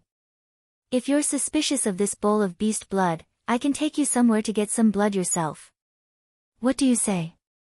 Zhou Feiyu watched her and said with a bland smile, as if he was amused to see her vigilant look. Frowning, Yunwoo peered at him for a while, a half-smile on her face. Lead the way. Zhou Feiyu slightly curved his lips and took a deep look at her. Then he turned around and walked towards the passage. Yunwoo followed him at a moderate pace. No matter what the intent of this man was, now that she was in here, she couldn't leave empty-handed. Since he himself had said that he would take her to get beast blood, she'd like to find out what silly games he was playing. After going through that passage, they arrived at a corridor. There were cages on both sides of it. The magic beasts in those cages were all high-level ones, some of which had already been tamed. Seeing human beings walking by, those beasts roared angrily. Magic beasts without intelligence were just like common beasts, but once they became intelligent, then the success rate of taming them would be extremely low. Even common beasts were unwilling to yield to human, let alone intelligent magic beasts. As a result, every magic beast they passed roared at them. But Yunwu paid extra attention to those magic beasts and discovered that the highest level of them was peak stage of Tier 4. She didn't see any Tier V magic beasts. Finally, at the end of the corridor, Zhou Feiyu stopped in front of a cell with 3 walls. At this moment, she also saw that 4 soldiers had been waiting at the side. When they saw Zhou Feiyu, they all bowed to him respectfully but didn't say anything. Clearly he didn't want Yunwu to know his identity. All of a sudden, a pained roar mixed with some kind of deep groan came. Zhou Feiyu turned his head aside, gave a glimpse at that cage and asked in a cold, deep voice, "How's it going?" "It's been 4 hours, but the cub still hasn't been delivered yet." The roar of the male leopard has a stimulative effect on the female one, but the male leopard is exhausted. A medic reported to Zhou Feiyu respectfully. Yunwu walked forward and saw what was going on in that cell. The area of the cell was over 20 square meters, but at this moment, it was filled with smell of blood. A crimson leopard restrained by giant iron manacles was lying prostrate on the ground, blood all over its body. It stared squarely at Yunwu and the others, who were standing outside the cell, with its ferocious eyes, letting out deep, weak growls. Though it was covered in blood, it still looked fierce and aggressive. Not far away behind, there was a magenta leopard, the belly of which was round. The lower part of its body was bloody. It was also lying prostrate on the ground, deep and pained roars issuing from its mouth. It was giving birth to a cub. Seeing this scene, Yunwu couldn't help slightly raising her eyebrows. But judging from how that female leopard looked, the birth-giving process didn't seem to be going very well. Zhou Feiyu glimpsed at the male leopard and said callously, "Go get another bowl of blood from the male leopard." Hearing this, the medic was clearly stunned. In a somewhat hesitant, low voice, he said, "The male leopard is already too weak. If we take blood from it once again, it might." However, before the medic could finish his sentence, Zhou Feiyu's icy eyes darted to him. "Are you questioning my order?" "I don't dare." A cold shiver of fear ran through the medic, who immediately lowered his head and knelt down to the ground on his knees. Zhou Feiyu gave him a cold sideways glance. Then he twisted his head aside and glanced at the 4 soldiers on the side. "Move." "Yes." Carrying tools serving the purpose of keeping magic beasts under control, the 4 soldiers opened the door of the cell and walked towards that crimson leopard. Roar, roar. The moment the 4 soldiers went inside, the crimson leopard growled at them and struggled to its feet, arching its back in an offensive stance. But it was manacled, exhausted and covered in wounds. And the 4 soldiers were veterans. Keeping a fairly long distance from the crimson leopard, they pressed its neck and limbs against the ground with long tongs. The crimson leopard was in a bad condition, so it was soon immobilized, growling repeatedly. Roar, roar. Seeing what the male leopard was going through, the female leopard roared. There was anger and despair in the roar. It tried to stand up but fell to the ground several times, its lower body bleeding continuously. Roar. The roar sounded furious, unreconciled and desperate. Seeing this, Yunwu slightly frowned. The look in Zhou Feiyu's eyes were completely cold and no signs of other emotions could be seen on his face. He noticed that Yunwu was frowning and with that a smile appeared on his solemn face. "What's wrong? Are you pitying it?" Pitying it? In this world where the strong preyed on the weak, sympathy was redundant. Besides, she had come here with intent to kill magic beasts to get their blood. But what was happening in the cell made Yunwu somewhat uncomfortable. Soon, the 4 soldiers got a bowl of blood. The male leopard was lying on the ground, breathing weakly, but it was still staring at them with an extremely angry look in its ferocious eyes, as if it was trying to protect the female leopard behind it. Drink it. You've seen it with your own eyes, so there's no need for you to suspect that I've put something into it. Zhou Feiyu looked at Yunwu and said with a bland smile. At Zhou Feiyu's signal, those soldiers, who were carrying the bowl of blood, walked up to Yunwu and handed the bowl to her. Watching the blood in the bowl, Yunwu raised her head and darted a cold glance at Zhou Feiyu, but there was no gratitude in her eyes. Instead, her look was somewhat cold. This man was definitely someone who would do anything to get what he wanted. But Yunwu still stretched out her hand, took the bowl and gulped the blood down in front of all these people. The smile on Zhou Feiyu's face grew bigger when he saw this. After drinking the blood, Yunwu didn't return the bowl to that soldier but casually tossed it aside. Ignoring the look on Zhou Feiyu's face, Yunwu slowly walked past that soldier and went inside the cell. "Girl, it's dangerous." A soldier at the doorway hurriedly tried to stop her. Yunwu darted an icy glance at him with her purple eyes and he was stunned. When he collected himself, she was already in the cell. Roar. The male leopard's eyes reddened with anger and it tried to stand up. With her back to those people outside the cell, Yunwu crouched in front of the male leopard and looked it in the eyes, her purple eyes shimmering with a faint purple light. "Easy. I've come here to help you. Since I drank your blood, you may think of this as me returning the favor." She didn't know whether it could understand her or not, but surprisingly, with the hypnotic effect of Yunwu's soul chain technique, the male leopard, which had been struggling to stand up, gradually relaxed. It stared at Yunwu and the look in its eyes switched from angry to vigilant, to suspicious, and eventually the leopard uttered a low groan. "Relax. Have a good sleep. Everything will be done when you wake up." Yunwu stretched out her hand and slowly stroked the leopard's head, saying in a gentle voice. When Yunwu touched it, the male leopard growled, but after that, it relaxed.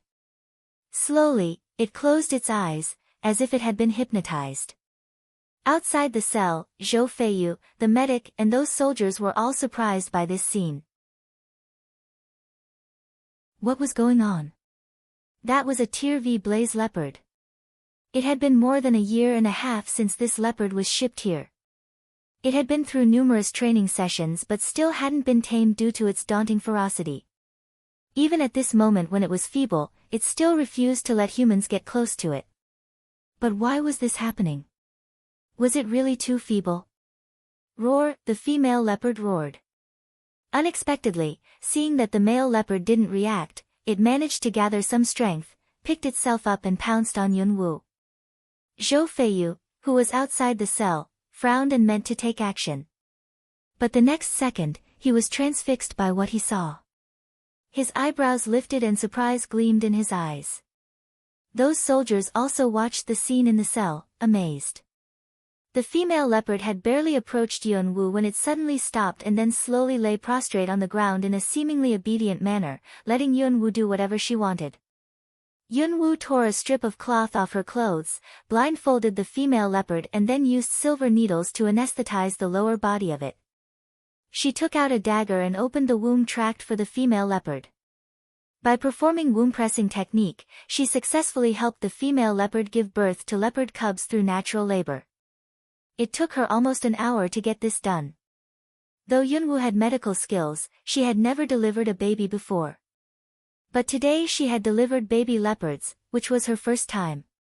2 leopard cubs were born. One of them was bright red and the other purple.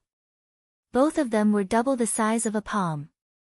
And then Yunwu stitched up the opened womb tract, applied some medicine powder, which she had made by herself to her own secret formula, to the wound, removed the strip from the female leopard's eyes and pulled out those silver needles sticking in its acupoints. Roar, the moment its acupoints were unblocked, the female leopard felt a sharp pain and roared. This roar woke up the male leopard which had been lying at the side. Roar, roar, the 2 leopards roared repeatedly. After sleeping for an hour, the male leopard seemed to have regained much of its strength and it stood up. Roar, it roared squarely at Yunwu. Standing at the side, Yunwu was neither flustered nor scared at all. She just quietly stood where she was and looked down at that male leopard. She didn't know whether it was because of what she had done for the female leopard or not, but despite the fact that the male leopard was growling with its hideous fangs revealed, it didn't launch an attack on Yunwoo right away, which was very surprising. All of a sudden, howl, the cub's howl was heard. The two leopard cubs, the eyes of which were still closed, let out a howl and then instinctively craned to the female leopard's breasts. The female leopard stopped roaring, lowered its head and looked at the blood-stained leopard cubs. There seemed to be a tender look in its eyes. It uttered a low groan, stuck its tongue out and started licking the cubs. Maybe motherhood transcended species. No matter it was a magic beast or a human. I've returned the favor. From now on, you're on your own, said Yunwoo, irrespective of whether they could understand or not. And then she walked out of the cell. Roar, the male leopard roared, but unlike those previous ones, it was not an angry roar. What was going on? Nobody could understand. But that medic was transfixed with shock. The way that she had delivered the leopard cubs had greatly astounded him. How exactly did she manage to do that? Those soldiers were also dumbfounded. She was just a teenage girl, yet she had managed to walk around two Tier V magic beasts and also deliver magic beast cubs. How was this possible? Zhou Feiyu watched Yunwoo walking out of the cell, his black eyes so deep that nobody knew what he was thinking. Where can I find water? Yunwoo gave a glimpse at the soldier standing at the side and asked. Her hands were covered in blood, which was giving off a strong smell. Though she drank beast blood, that was because she had to. At this moment, she was not in the mood for smelling this disgusting odor of blood. Hearing this, the soldier did a double take and then hurriedly glanced at Zhou Feiyu. Zhou Feiyu nodded and the soldier took Yunwoo to wash her hands. After Yunwoo left, the medic, who was still kneeling on the ground, asked Zhou Feiyu respectfully, Your Highness, since these leopard cubs have been delivered, should I take them out of cell and rear them separately or? Zhou Feiyu gave a cold glance at the leopards in the cell and said in an icy voice, Stick to the original plan. Do it quiet. Yes. After Yunwoo washed her hands, the soldier didn't lead Yunwoo to the cell but brought her to an elegant room. It was a room of unconventional decoration, full of rich and premium furnishings. Given that this was a training base in an out-of-the-way mountainous area, the identity of the people who lived in such an elegant room must be really special. Miss, please have a rest here. I'll go prepare a dinner for you, the soldier said and then left the room. It was gradually dark outside. Vaguely, she heard the roars of some magic beasts returning to their dens as well as the slogans shouted by the army coming back to the camp.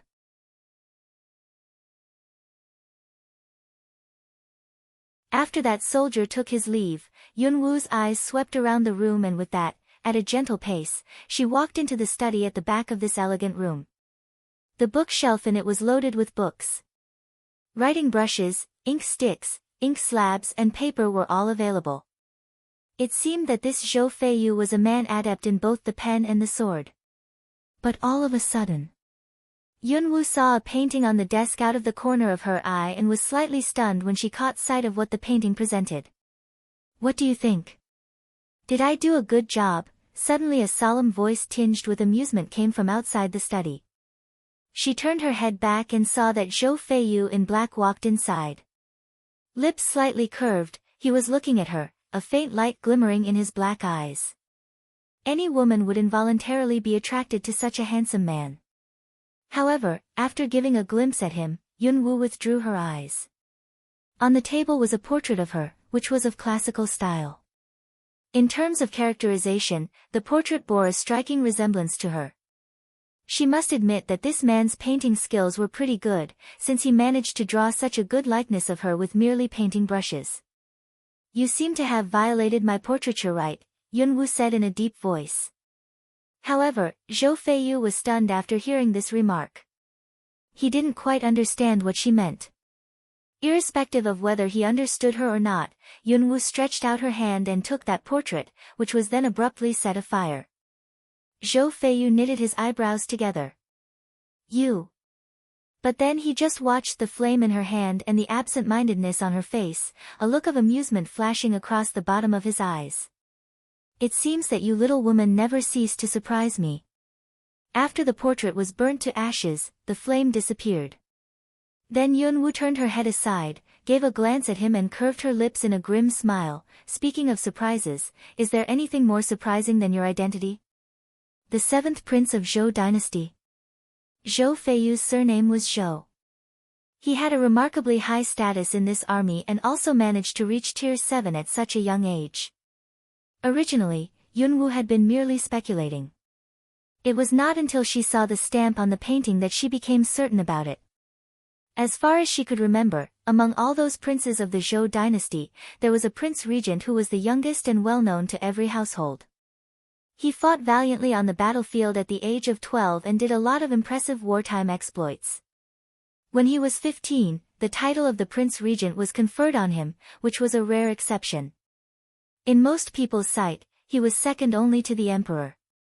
However, the 7th prince's mother came from a humble family background, which was why he was not allowed to participate in imperial court affairs, though he bore the title of the prince regent. He was appointed supreme commander of the 3 armies stationed on the border and was supposed to assist the crown prince in succeeding to the throne in the future. After that, the 7th prince had been staying on the border area and never came back to the royal palace. Although this Luo city was not a border city, there were only 3 cities between it and the border. So it was not absolutely impossible that this man was that legendary 7th prince. The bland smile on Zhou Feiyu's well-featured face was replaced by coldness when he heard Yunwoo's words, and a ferocious look flashed across the bottom of his eyes. Yunwoo naturally saw it, but she pretended otherwise. She walked past him to the table in the living room, sat down, poured a cup of tea and slowly took a sip of it. If you want to kill me to keep your secret safe, you should do it now, because if you don't, you might not have another chance. He was probably the one who built this secret domestication base. And his purpose was very obvious. Power, the throne, ambition, these things were always related to royal members. If the existence of this secret domestication base was disclosed to outsiders, there would be dire consequences. Zhou Feiyu took a deep look at Yunwoo with his black eyes, peering at her. The thought of killing her had indeed crossed his mind, but after quite a while, a smile appeared on Zhou Feiyu's solemn face. If you were someone else, I would surely have killed you. But sooner or later, you'll be my woman. There was assertiveness in his domineering tone. This tone was always so unpleasant. Yunwoo's eyebrows furrowed. These are some quite big words. With a solemn smile, Zhou Feiyu said, I took a fancy to you. No women I took fancy to run away from me. If these words were said to her by someone she liked, they would have made a pretty good love confession. But clearly, Yunwoo was sneering at his conceited and unduly positive tone. She slightly curved her lips in a faint smile. Is that so? We'll see. Snap. At this moment, a knock on the door was heard. The door was not closed, but seeing that Zhou Feiyu was in the room, the soldier who was carrying a lunchbox still knocked. Zhou Feiyu signaled him to come in. The soldier quickly placed the bowls and dishes on the table and then hurriedly left. Zhou Feiyu took a bowl of rice and passed it to Yunwoo. Have some. It's already dark. I'll get you out of here tomorrow if you want to leave. Yunwoo glanced at him and took the bowl, but then she returned it to him, leaned over and took another bowl of rice from the table.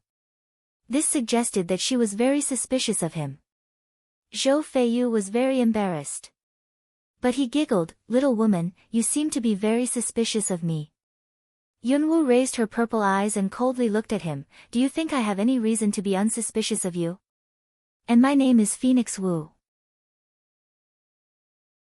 If you still want to enjoy this meal, you'll have to stop calling me that disgusting name. Little woman. Yunwoo felt that this form of address was really disgusting. After what she did in the Murong family, he would know the name, Phoenix Wu, sooner or later anyway. Phoenix Wu. Zhou Feiyu raised his eyebrows and looked at her. Your surname is Wu. Are you a member of the Wu family? The Wu family? What was that? Yunwoo was stunned for a second, ignoring him. She didn't care whether he misunderstood or not. After the issue of the Murong family was dealt with, she would return to the capital city under the name Yunwoo. And before that, she hoped that that man would be able to find her after hearing about the scene she had made. Part of the reason why she had made such a scene in the Murong family was indeed because she hoped that that missing man would be able to hear about it and find her. That torrent had numerous branches which stretched out all over the three kingdoms, and she had no idea where the river had taken him. Since she didn't have a clue where to find him, she might as well let him come to her. Seeing that Yunwoo remained silent, Zhou Feiyu believed that his guess was right. In Longshu Kingdom, near the border. The Dragon Brook town was located in the Longshu Kingdom near the Magic Beasts Forest. Similar to the Dragon Town in the Zhou Kingdom, this town was in a out-of-the-way area but very busy, with an excited coming and going of people. In a luxurious mansion in this town, a tall figure slowly stood up in a medicated bath pool. His body was strong with skin firm and whiter than that of women, but red marks could be vaguely seen. Those marks seemed to be left by newly healed wounds. "Master, I brought you your clothes." At this moment, a tender female voice came from the doorway. A coquettish woman carrying a suit of white clothes walked inside. The man, who had just finished the bath, knitted his pretty eyebrows. A gust of wind blew over and the curtain drooped. "Put down the clothes and leave." His voice was cold, deep and emotionless. The woman instantly stopped and watched the man behind the curtain, disappointment gleaming in her charming eyes. But soon, a smile appeared on her beautiful face and she said in a tender voice, "Master, your wounds have just healed. Please let Ruoling serve you." However, before she could take a step forward, that cold voice was heard again, "Lingqi." With that, a black figure came out of nowhere in a flash. She was wearing a black mask and black clothes, revealing only her icy, ruthless eyes which were on Ruoling. "Miss Ruo, you know what kind of man Master is very well. Please give me the clothes and leave." After saying this in a solemn voice, Lingqi took the clothes from Ruoling's hands. Watching Lingqi in a black mask, Ruoling knitted her willow leaf-shaped eyebrows together and gave a glance at the curtain. Eventually, she still didn't dare to disobey. Somewhat reluctantly, she took her leave. The door was closed. Then Lingqi sent the clothes into the room, reporting, "Master, I've got some news of the person you asked me to find." "Keep talking." "I just got a message saying that a teenage girl made a scene in the Murong mansion in Luo City of the Zhou Kingdom, but this message is not confirmed yet. I've already had someone go non-stop to the Zhou Kingdom." The curtain was raised. A man in white languidly walked out. "That's not necessary. I'll go there myself." At night, after everything was done, Zhou Feiyu headed for the guest room. Two guards were standing not far away from the door of the guest room Yunwoo was accommodated. On the sight of Zhou Feiyu, they bowed in unison. The lamp was still ablaze in the room. Under the candlelight, a figure could be seen sitting in front of the table. As a result, the two guards had been standing there unworried. In an undertone, Zhou Feiyu said to the guard behind him, "Leave, all of you." "Yes." After hearing his order, the guard who had been following him as well as the two guards near the doorway took their leave. Snap! Zhou Feiyu knocked at the door. But after quite a while, there was still no response. "Miss Wu," he called. Finally, Zhou Feiyu realized that something was wrong. Without any noticeable movements, he exerted a force on the door which was then instantly opened, as if someone smashed it open. Zhou Feiyu walked inside and looked around, but nobody was in. Beside the candle, there was an erect paper model, the shadow of which was projected onto the window by the candlelight, bringing about a semblance of someone sitting beside the table. Zhou Feiyu grabbed that paper model. The look on his face was somewhat cold, but at the same time, an intense desire to catch her rose in him. "Phoenix Wu. You think you can run away from me?" With a grip, the paper folding model was instantly crumpled into a ball. There was callousness tinged with sternness in his deep voice. Under the cover of night, a phantom figure retraced the previous route and soundlessly left this magic beast woods. While it was still dark, she quickly returned to the west wing.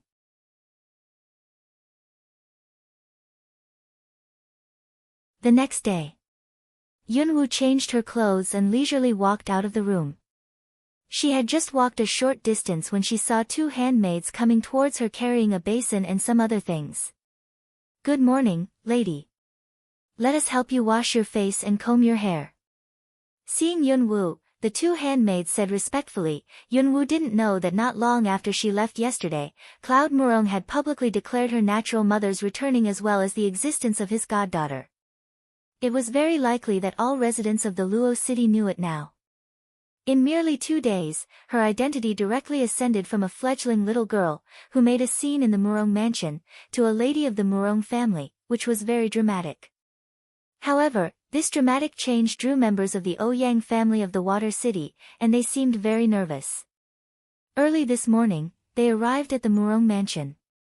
At this moment, in the living room of the Murong mansion, sitting on the host seat, Cloud Murong looked at Ouyang Qing and Ouyang Ke, who were sitting on the two sides. "Second Patriarch Ouyang, you came here so early. Are you here to send your congratulations after hearing the good news of our family?" Ouyang Qing smiled mildly. "We did come here to congratulate Lord Murong, but apart from that, there's an issue we'd like to confirm." A faint smile appeared on Cloud Murong's poised face and he said in a deep voice, "May I ask whether this issue Second Patriarch Ouyang just talked about has anything to do with Murong family?" At this moment, Ouyang Ke said, "Lord Murong, we'd like to meet the girl who came here yesterday, who's also your goddaughter." A solemn look flashed across the bottom of Cloud Murong's eyes when he heard Ouyang Ke's words. In a deep voice, he said, "Surely you'll see her, but not now. My goddaughter has been in a closed-door cultivation, so I'm afraid you'll have to wait a few days, Second Patriarch Ouyang." In fact, Cloud Murong had a shrewd idea why members of the Ouyang family had come here. "Aren't you trying to drive your guests away, Lord Murong?"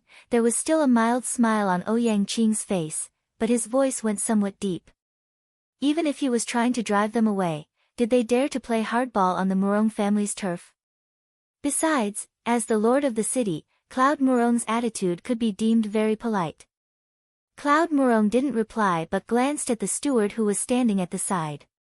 The steward immediately walked forward and said fairly respectfully, "Second Patriarch Ouyang, young Master Ouyang, please return."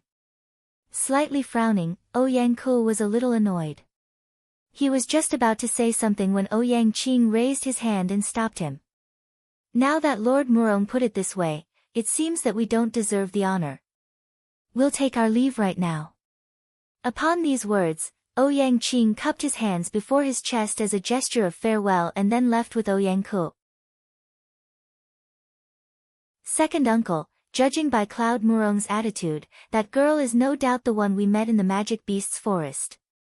Maybe Cloud Murong didn't let us see her because he placed her under house arrest trying to get her vigor grass, Ouyang Ke said in a cold voice the moment they walked out of the Murong mansion. Ouyang Qing's mild face also became rather cold. "No matter whether she's under house arrest or not, we can't let them get the vigor grass. What should we do?" "We go back first and then let his lordship himself lead his men here to demand that girl's release." The reason why they came here was because they wanted to find out whether that girl was the one they had met in the Magic Beast's forest. Though not having seen her, they believed that the answer was probably positive. It was just that they didn't bring enough men here, so it was definitely not a wise choice to go to the opposing side's turf demanding that they hand over that girl.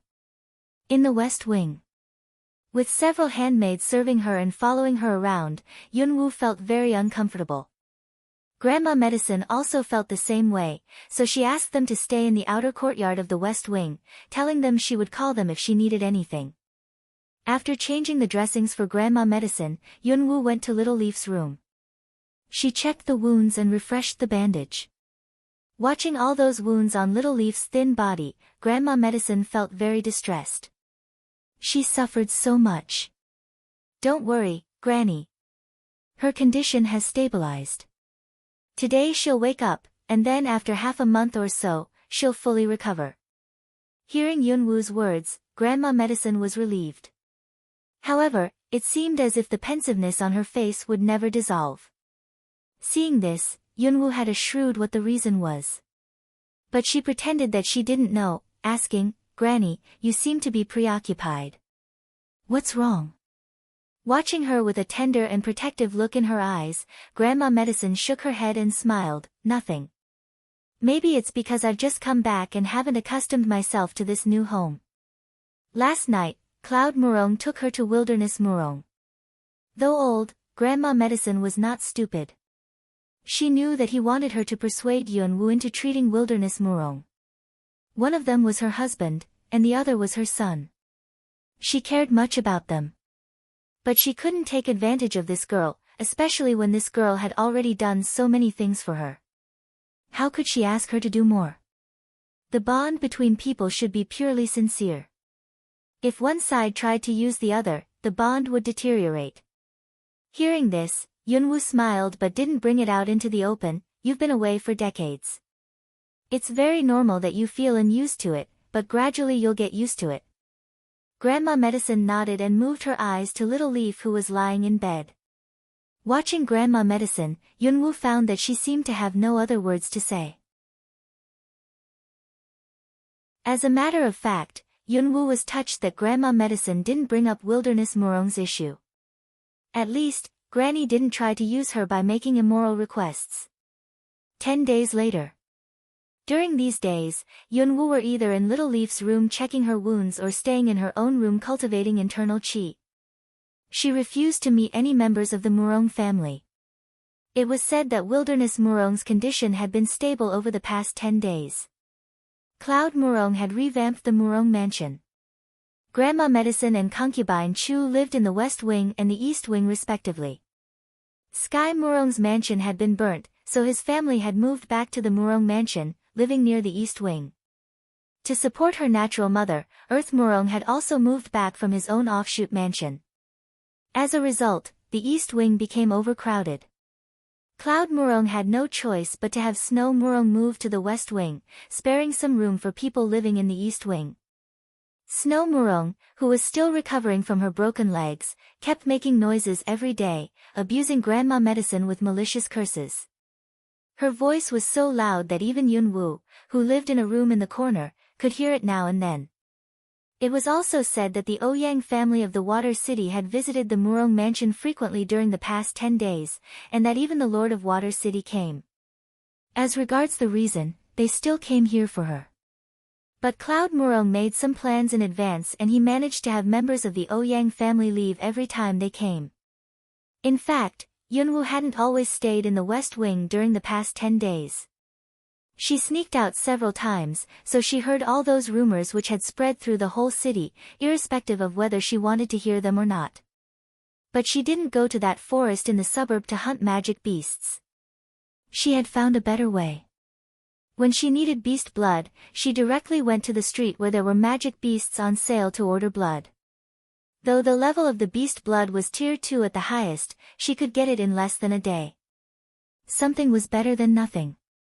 Beast blood was no longer a problem for the moment, but she wasn't relieved. Because she had been waiting for 10 days, but that man had never come. She didn't know whether it was because the scene she had made was not big enough, or because the river had taken that man to an out-of-the-way place where he couldn't hear any messages from the outside world. It had been more than a month since she left the Imperial City. She couldn't just keep waiting like this. One day, early in the morning, it seemed as if something important was going to happen in the Murong mansion. People were bustling around everywhere. As usual, Yunwoo first went to Little Leaf's room. After 10 days, most of her wounds healed. She wanted to check her fingers. However, she had just walked into the hall when a handmaid was knocked down by her. "Lady, so sorry. Are you okay?" Sitting on the ground, the handmaid hurriedly picked up those small bottles, put them back onto the tray, picked herself up and asked Yunwoo nervously. Yunwoo glanced at those bottles on the tray and found that those were drugs that she prepared for Little Leaf and Grandma Medicine. "Where are you taking these drugs?" Yunwoo slightly furrowed her brow and looked at that handmaid. The handmaid was a little anxious but still answered respectfully, "The venerable master's very ill and there are not enough drugs, so the venerable mistress asked me to come here and get these." The venerable mistress was what servants of the Murong family called Grandma Medicine. Hearing this, Yunwu raised her eyebrows. Very ill? Wilderness Murong had a relapse?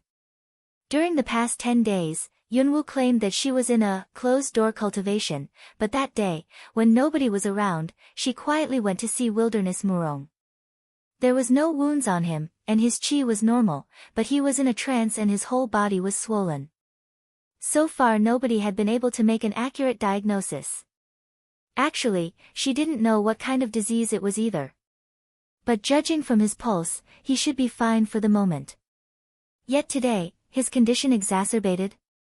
Seeing that the handmaid appeared very anxious, Yunwu didn't hold her up. She waved her hand and let her leave. Then Yunwu walked into the quiet living room and headed for Little Leaf's room. To her surprise, Little Leaf wasn't in either. Those wounds on her body had almost healed, but full recovery from her injured fingers would take longer time. Where did she go under this circumstance? Where the hell is everybody? Someone come here. Come here to serve your master. At this moment, an angry, loud voice emanated from a nearby room. That was nobody else but Snow Murong. Ever since she moved here, she had always been angry and discontented, especially after she heard that her father had not only found a mother but also adopted a daughter. She was exceptionally displeased with this. An old countrywoman became her grandmother, and that hateful girl who broke her legs became her younger sister. How was she supposed to face residents of the Luo city after all this? And how was she supposed to live with such an unbearable humiliation? She couldn't just swallow all this. As a result, she yelled and swore every day to make everybody suffer. However, for some reason, today she had got up and waited for quite a while, but nobody came in to serve her. Was this that so-called grandmother trying to deal her a head-on blow at the first encounter? The more she thought about it, the more annoyed she got. What's wrong, my lady? You started practicing singing so early? Suddenly, the door was pushed open and a seemingly jeering, languid voice came.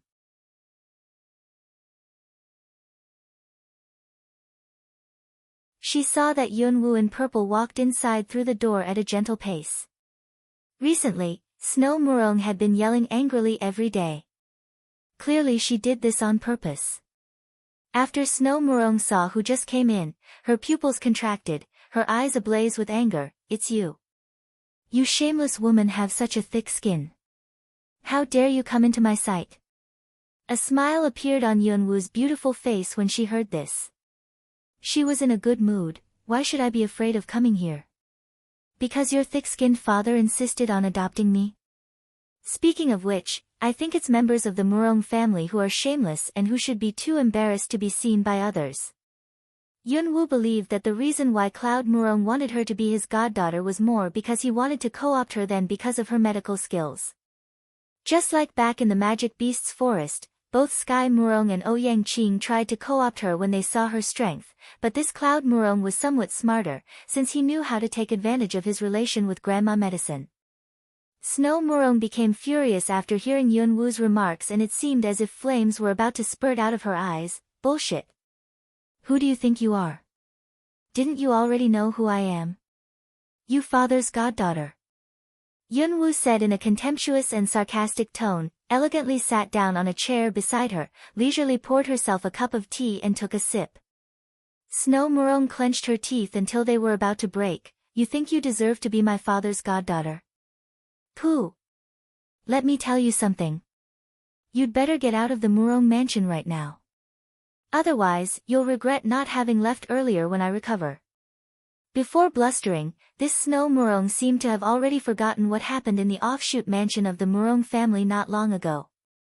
She was exactly the kind of person that people described with the saying, once on shore, one prays no more.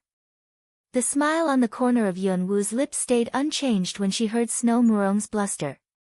She gave a glance at Snow Murong's legs out of the corner of her eye. If you're going to cause me so much trouble, maybe I should kill you right now since there's nobody around, shouldn't I? Or should I do something to make sure you'll never recover from your broken legs? Hearing her words, Snow Murong, whose face was full of anger, abruptly felt a cold shiver of fear run through her, vigilance rising in her. What are you going to do? For your information, this is the Murong mansion. All people will come to my help if I yell. Really? Yunwoo lifted her eyebrows, a seemingly curious look on her beautiful face. But on my way here, I saw that there was not a single person in the whole West Wing. Do you think your scream will be loud enough to be heard by people outside the West Wing? Upon these words, Yunwoo put down the teacup, stood up and slowly walked towards Snow Murong. Snow Murong watched Yunwoo approaching her, anger in her eyes, but for some reason, horror uncontrollably flooded her in waves. You! Someone help! She started yelling. Yunwoo paused, as if waiting for her to call someone here. However, Snow Murong kept yelling for quite a while but nobody came. Are you done yelling? Then I'm going to do it, Yunwoo's cold voice was heard. Finally, Snow Murong's face slightly changed. She stared fixedly at Yunwoo. You. What kind of trick did you play? Hearing her words, Yunwoo curved her lips and folded her arms before her chest, looking at Snow Murong. I like killing people and I'm good at it. It's so not worth it to play dirty tricks in order to kill you, a disabled lady. Don't you think so? Or do you think that I've already killed everyone in this West Wing? The color of Snow Murong's face alternated between red and livid. What was she talking about? You. What about me? Are you afraid I'm going to kill you?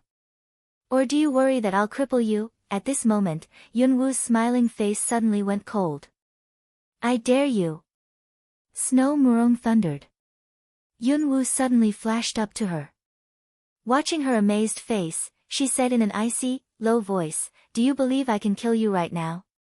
Snow Murong was startled, her body stiff, stammering, You. Snow Murong, you'd better change your snobbish attitude and cut those petty tricks.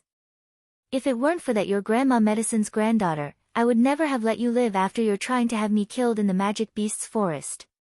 Snow Murong's heart was involuntarily quivering after she heard Yunwoo's piercingly cold voice.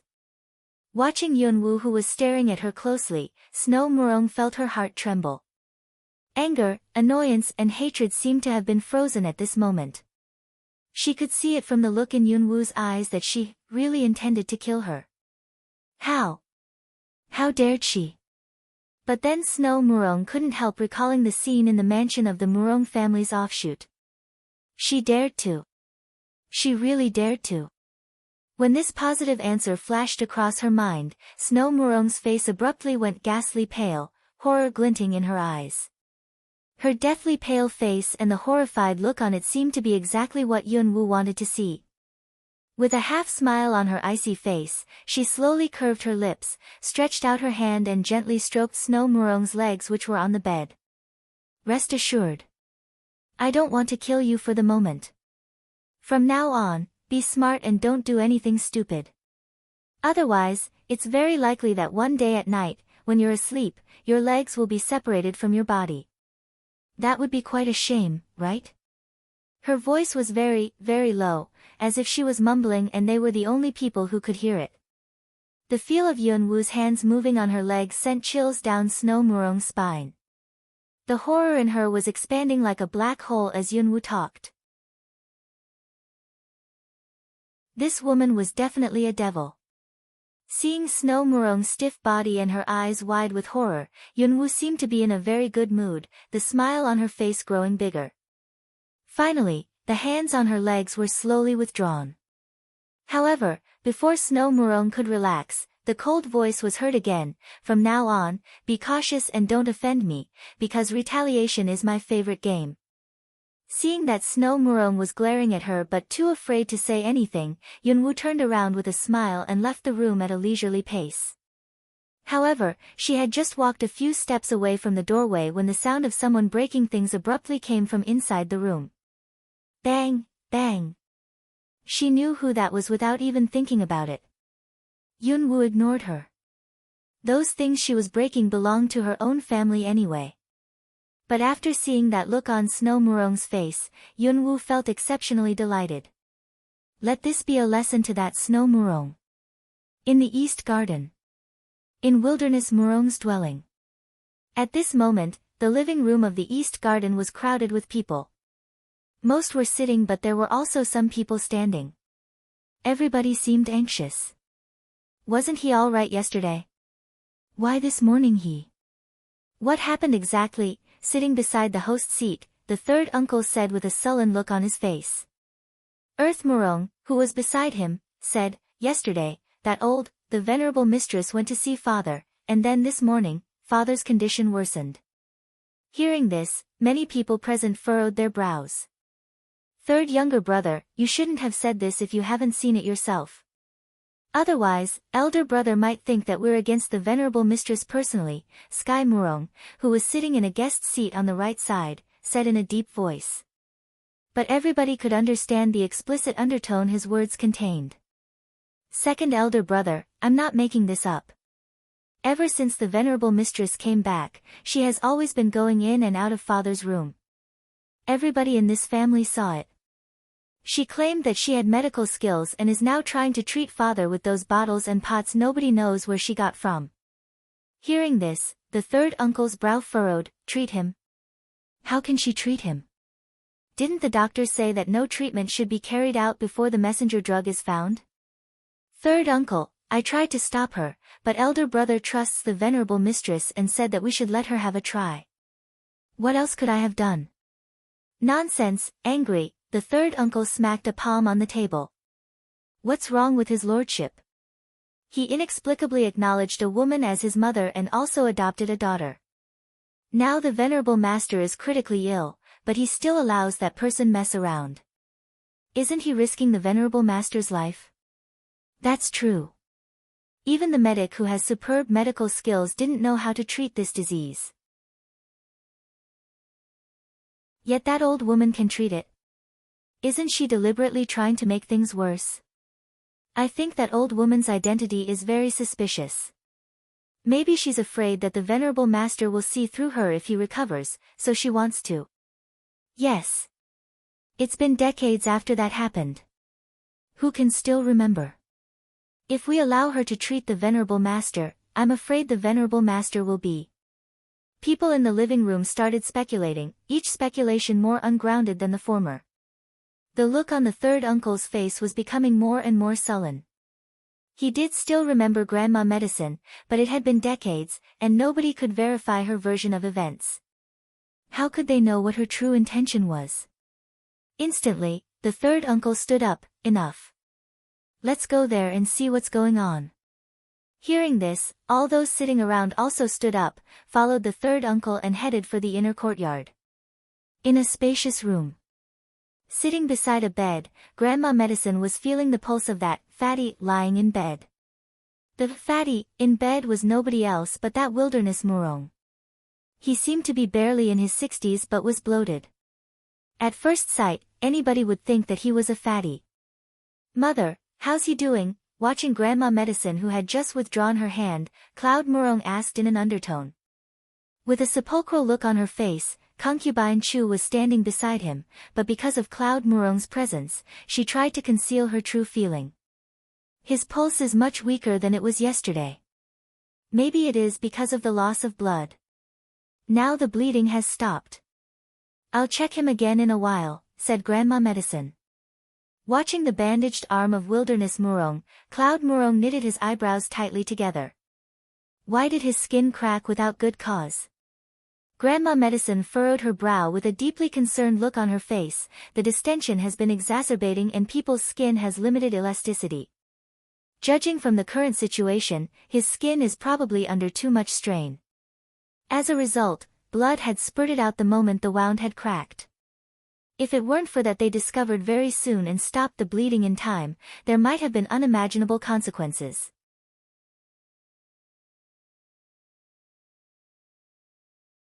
Granny, there's blood all over you. Why don't you go back and change clothes? I'll stay here watching him. Little Leaf was also standing beside the bed. She hadn't recovered from her injured fingers yet, so she wasn't able to help with the treatment. Grandma Medicine had just stopped the bleeding for Wilderness Murong and her clothes were splattered with blood, and so were the clothes of Cloud Murong and a couple of handmaids. Cloud Murong also noticed the blood on Grandma Medicine. "Mother, you should go back and change clothes. Both I and my second mother are here, so there's nothing to be worried about. Everything will be fine." Hearing this, Concubine Chu, who was standing at the side, walked forward and dragged Grandma Medicine to her feet. "Elder sister, Yuna was right. Your clothes are too dirty. Just go back and change your clothes. I got this." Displeased with her rudeness, Little Leaf frowned. But Grandma Medicine hurriedly stopped her. Much as she was concerned about Wilderness Murong's condition, she wanted to spare Cloud Murong any awkwardness. No matter what, he had been regarding Concubine Chu as his natural mother over the past 40 or 50 years, so he must be having a tough time dealing with the sensitive relationship between them. "All right, then. I'll go back first. If you need me, Little Jing, walk her back." Before Grandma Medicine could finish her sentence, Concubine Chu winked at her personal handmaid who was standing beside her. Seeing her hint, the handmaid walked up to Grandma Medicine. She seemed to be supporting her but was actually dragging her with great force, which gave Grandma Medicine pain. Seeing this, Little Leaf was so angry that her face changed, meaning to ran up to her. "Granny." But Grandma Medicine shot her a warning glance and stopped her. "Little Leaf, stay here and help Granny take care of Grandpa." Little Leaf was very angry, but these days, her granny had repeatedly told her that no matter what happened, they had to put up with it. However, these people had been bullying them all along. Little Leaf felt that they went too far. It had been only a few days, but a lot of bruises had appeared on Granny. Little Leaf was both distressed and angry. But her granny still didn't allow her to tell anybody. "Your lordship, elder mistress, I'll walk the venerable mistress back to her room." Little Jing slightly bent her knees in front of Cloud Murong and Concubine Chu to pay her respect and then assisted Grandma Medicine to walk towards the doorway. She was heavily pinching Grandma Medicine's arm, and the latter furrowed her brow in pain. "Venerable mistress, be careful. This threshold is tall. Watch your step," Little Jing said in a somewhat brittle voice in front of a threshold at the gateway of a courtyard. They had left the inner chamber and were out of Cloud Murong's sight. Secretly, Little Jing gave Grandma Medicine a hard pinch on the arm and then kicked Grandma Medicine's leg while she was in pain. Grandma Medicine directly fell over, as if she had been tripped by someone. Thud. Air. Grandma Medicine fell to the ground with a muffled thud and uttered a groan. Standing in front of the threshold, Little Jing gave a grim smile. "This damn old woman dares to groan?" She walked forward and, accidentally, stepped on Grandma Medicine's hand. Under the heavy strain, the sound of a bone breaking was heard. Grandma Medicine broke out in a cold sweat due to the sharp pain, trying to withdraw her hand. But Little Jing pretended that she didn't see it, a sneer on her face. "Old woman, why are you still on the ground? You want someone to raise you to your feet? TSK, TSK. You really think you're the venerable mistress of the Murong family? You should have looked into the mirror more often. You think you deserve it?" This old woman was like a thorn in Elder Mistress's flesh. Elder Mistress had ordered her to snatch at every chance to make this old woman's life miserable. As the personal handmaid of Concubine Chu, this Little Jing naturally knew some ruthless tactics. Seeing that Grandma Medicine was trying hard to suppress the pain and that there were beads of cold sweat all over her forehead, Little Jing felt an evil pleasure and trod even harder. But at this moment, sharp-eyed Little Jing noticed that in the distance, a group of people were walking in her direction. The sneer on her face instantly disappeared and she affected an air of humbleness. "Venerable mistress, are you okay? I told you this threshold was tall and reminded you to watch your step. Why were you so careless?" Saying this, Little Jing raised Grandma Medicine to her feet with an affected concerned look. "Are you hurt? It's my fault. I should have supported venerable mistress." Followed by a group of relatives, the third uncle, whose name was Sword Murong, saw this scene the moment he arrived at the courtyard, frowning. "What happened?" the third uncle said in a deep, highly commanding voice. Before Grandma Medicine could speak, little Jing respectfully bowed and replied, "I'm guilty. I should have supported the venerable mistress." The venerable mistress fell over. "I deserve the punishment the venerable mistress meted out to me." Hearing this, Sword Murong's forehead furrowed and darted a severe glance at Grandma Medicine. His face darkened when he saw the blood on her clothes. "I heard that you treated Huang Er." "I did. Third uncle." Grandma Medicine respectfully answered Sword Murong, suppressing the pain in her hand. However, the faces of those people behind Sword Murong darkened when they heard her answer. It seemed as if they went angry. "You old woman. Murong family has already taken in you 3 freeloaders. What is it that you're still displeased with? What is it that you're up to? Why do you want to kill my elder uncle?" "Humph. I wonder what kind of overpowering drug this old woman used on his lordship. He actually allowed her to risking old lord's life.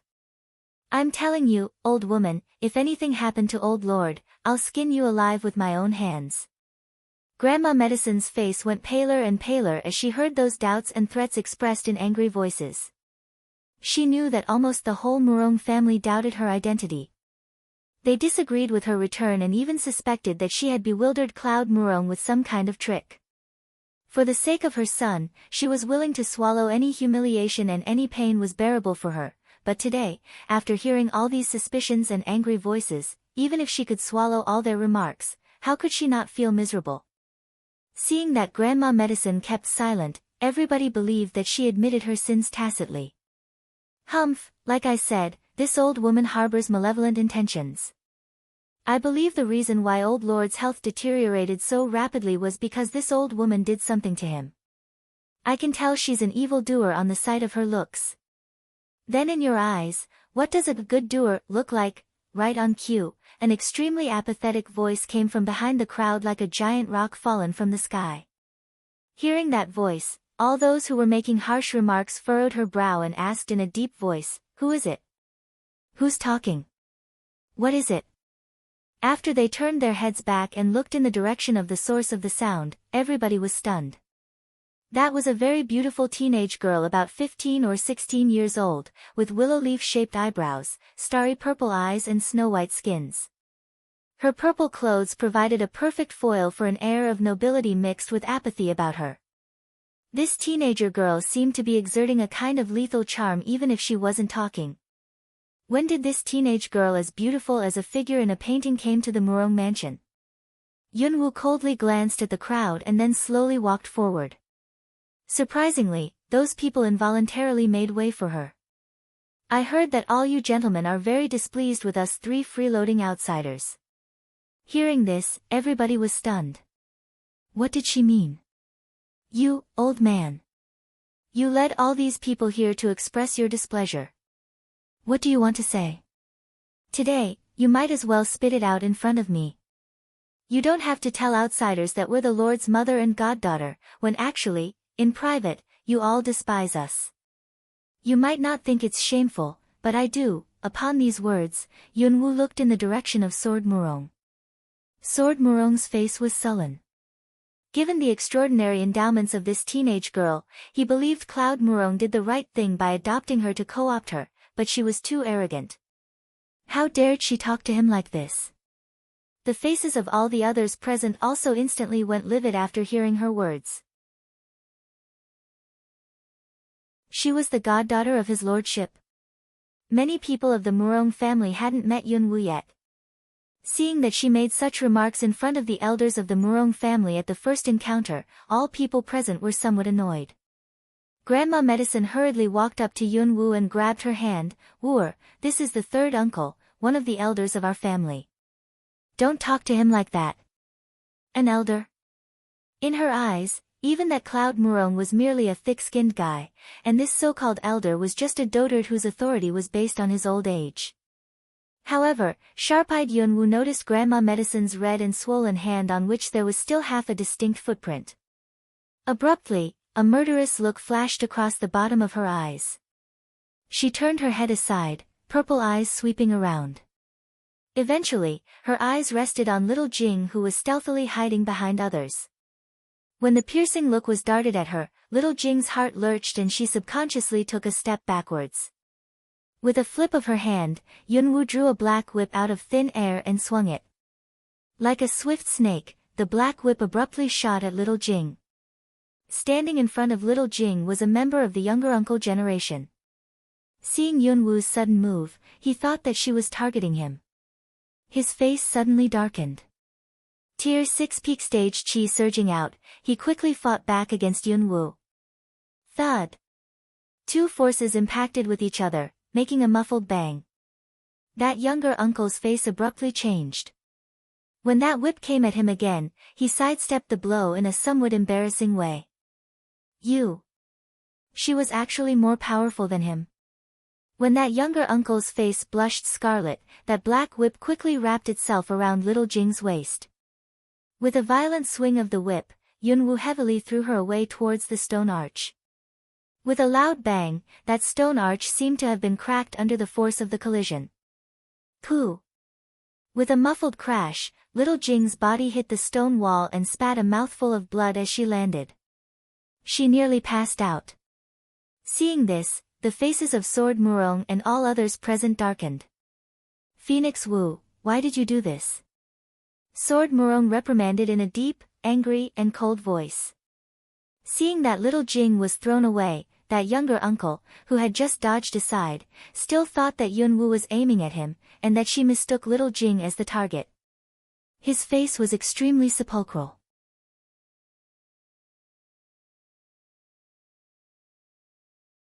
How dare you attack your elder? This is rebellion. Guards!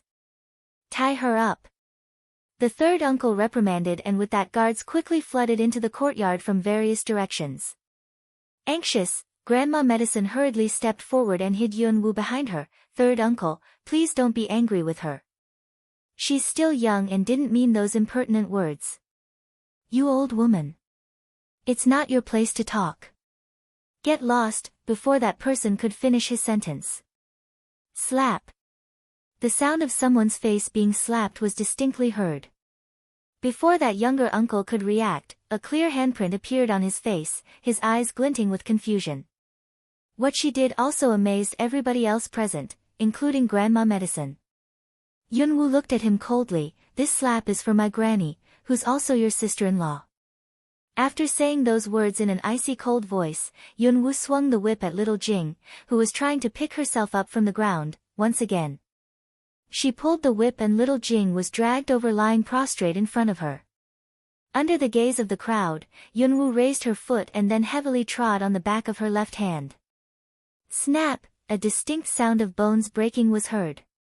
Ah! She let out a pained scream, which was so piercing that it seemed to have split the air. However, this was just the beginning. The next moment, the same thing happened to her right hand. Snap! Ah! Another shrill shriek was heard as the bones of her right hand broke.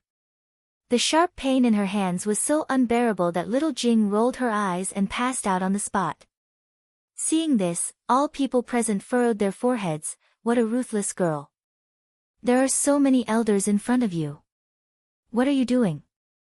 Sword Murong said in a cold, solemn voice. Watching Yunwu, who had just broken the bones of the handmaid's hands with 2 stamps, he felt that his authority was challenged. Angry as he was, he still retained his avuncular manner. What he didn't know was that Yunwu hated this manner of his the most. What am I doing? Are you blind? Can't you see it? Sword Murong's face went sepulchral after hearing this. All the others present also instantly got provoked, torrents of powerful chi circulating in them. So arrogant. How dare she talk to us like this? Her behavior is way too unruly. His lordship adopted her, and she really thinks that she's a lady of the Murong family now. She's so ruthless. Let's eliminate her kung fu from her. Third uncle, Wu'er is still young and unsophisticated. Please don't be angry with her. Anxious and concerned, Grandma Medicine hurriedly interceded with Sword Murong. But Sword Murong's face was sullen and full of rage. Granny, there's no need for you to intercede with them. These members of Murong Mansion are all hypocrites. You see. Even a cheap handmaid like her dares to bully you who are her mistress. How much better could these haughty members of Murong Mansion possibly be? I think this is what they always have been like. What was humiliation? At this moment, these remarks of Yunwu's humiliated all members of the Murong Mansion. Swish. The sounds of powerful chi surging out came from all directions. Killing aura almost instantly pervaded the whole courtyard. Tension in the courtyard was reaching a flashpoint. Startled, Grandma Medicine hurriedly walked up to Yunwu and said, "Wooer, say no more." However, Yunwu had an intention to make a scene. Why should I stop talking? Now that these hypocrites are all here, let them see with their own eyes how this venomous handmaid bullied her mistress.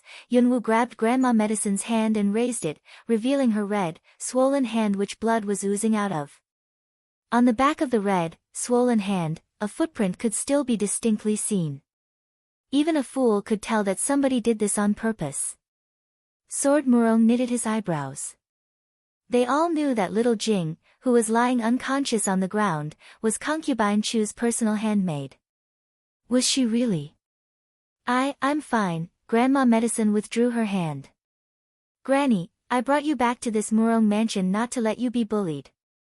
If I hadn't happened to see this, are you planning to keep this a secret from me? You are going to swallow all this? Granny, I'm your granddaughter, and like I said, I'll never let anybody bully you as long as I'm alive. Wooer. Grandma Medicine was deeply touched and her eyes reddened. Since this venomous handmaid bullied you, I must repay her the favor in double. Otherwise, they might think that we're duck soup. All people present heard Yunwu's remarks distinctly. Yunwu's foot was still on little Jing's right hand. Irrespective of how those people might react, she gave another stamp on that hand. Snap. Ah. Little Jing, who was in a coma, woke up due to the agony, letting out another pain scream. At the same time, she broke out in a cold sweat. As the saying goes, 10 fingers are connected with the heart. That great pain clutched at her every nerve. Little Jing was unable to faint even if she wanted to. Let me go. It hurts. Little Jing attempted to withdraw her hand, which caused greater pain, her face going deathly pale. Instead of moving her foot off the hand, Yunwu trod on it even harder, blood flowing from beneath her foot. All those who saw this felt that this girl was so cold-blooded. Little Jing's pain scream seemed to be making this game even more bloodier. You cheap handmaid. Your scream is still so loud. It seems that this little punishment is far from enough for you. After saying this, Yunwu wrapped the whip around her and threw her aside again. Bang! A muffled thud was heard, accompanied by the sounds of bones breaking. Like what she had done to Snow Murong in the offshoot mansion of the Murong family, with earth elemental power, Yunwu lifted little Jing up and heavily threw her down to the ground with her feet landing first. It was painful. Little Jing felt all achy and her feet were numb. Before little Jing could scream, she was thrown away again and hit the arch hard. With a muffled groan, she nearly passed out, pained moans emanating from her throat. You master-bullying venomous handmaid. It seems that you don't die easily. Then this time I'll try your neck. I'd like to find out whether I can separate your head with your body. Seeming to be displeased with what she had seen, Yunwu swung the whip again, which then wrapped itself around little Jing's neck like a snake. It seemed that Yunwu would either break little Jing's neck or strangle her if she gave the whip a sharp pull. At this moment, little Jing panicked. Cough. Third Venerable Master, help. Elder Mistress ordered me to do that. I didn't. Sky Murong and Earth Murong had been standing among the crowd. Their faces instantly went livid when they heard little Jing's words. Earth Murong couldn't help hurling a strong bolt of chi towards little Jing. Pooh! Eyes wide, little Jing spat a mouthful of blood and died after being hit by Earth Murong's blow.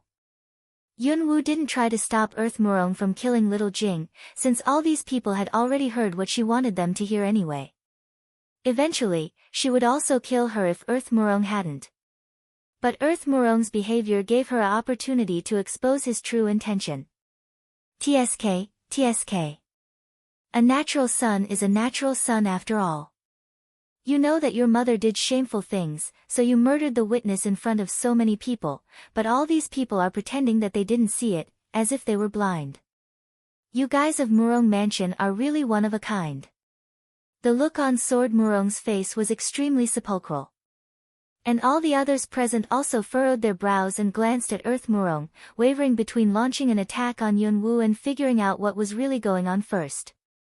They all heard what little Jing just said. The question was, even so, who would step forward for this unidentified old woman? Hearing Yunwu's impertinent remarks, they felt humiliated and furious. Little girl, don't go too far. It's not your place to make haughty comments on the Murong family's business, thud. Bomb. Before that person could finish his sentence, Yunwu suddenly gave a lateral whip blow, and with that the high wall beside the arch cracked abruptly. With an almighty crash, a long length of the wall collapsed to the ground, large blocks of concrete rolling around. The man who had just talked was shocked, a look of horror crossing his face. All the others present gasped, amazement gleaming in their eyes. That ornamental wall beside the arch was built with the hardest stone, the hardness of which was almost the same as that of refined iron, but that little girl smashed it with a single whip blow? Listen, old men, don't think that you're a cut above others just because you're older. If I decide to respect you, you're my elders, but if I don't, you're nothing. When I said that I could massacre the Murong family, I wasn't joking. Her bloodthirsty purple eyes swept through the crowd. Was she trying to provoke them? No, she was telling the truth. It was not difficult for her to kill these people. Don't forget what she did for a living in her last incarnation. She was best at assassination. She had taken a dislike to this Murong mansion at the very beginning. If it weren't for Grandma Medicine, she would have left this so-called, the Murong family, long ago. All the others were clenching their fists until they clicked. A murderous look flashed across the bottom of Sword Murong's eyes. However, right at this moment, Cloud Murong and Concubine Chu walked out of that room at a quick pace. This was part of Yunwu's plan. She had smashed that wall to attract the attention of people in the room in case these old men got pushed too hard and made some desperate moves. Mother, third uncle, fifth uncle, younger uncle. Why are you all here? What happened? Seeing that collapsed stone wall, Cloud Murong's forehead furrowed and walked towards the crowd quickly. Concubine Chu closely followed him.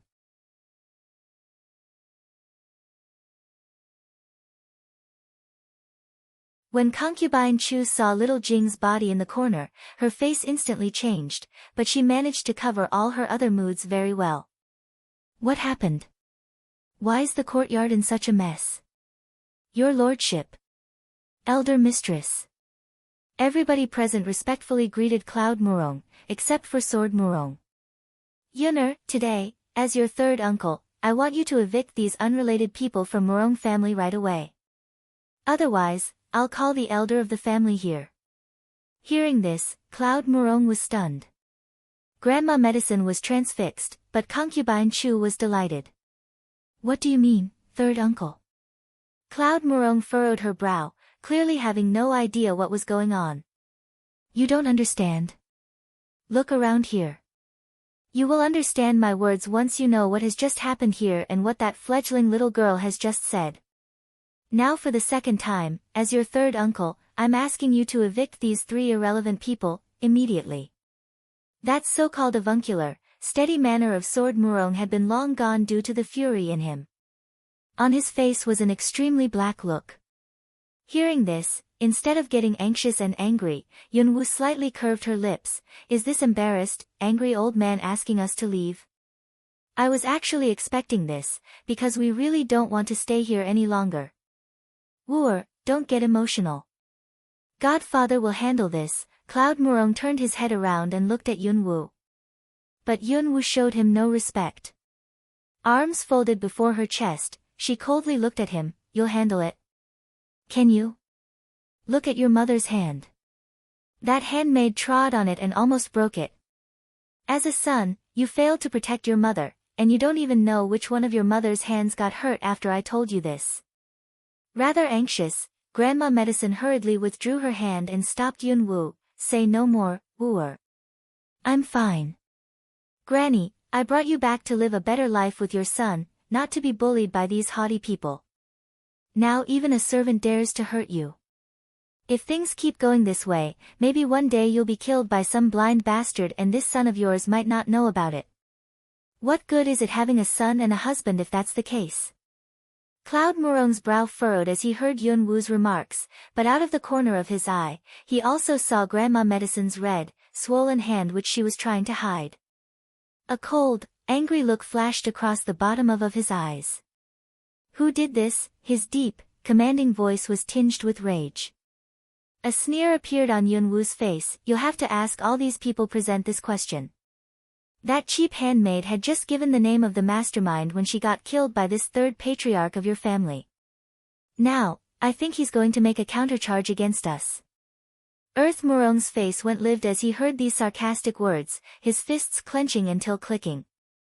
But at the same time, Concubine Chu's face also slightly changed. Her cold, sinister eyes darted squarely at Yun-woo. This goddamn bitch. You. What about me? You want to say that I'm talking nonsense again? Or do you want to say that I made it up? All these elders present heard it with their own ears. If they hadn't, then they must have gone deaf just now. But, since that third uncle has already made his point, naturally we will leave Murong family. Rest assured. There will be nobody competing with your mother for the position of the venerable mistress, and we, 3 freeloaders, will no longer bewilder your lord of the city.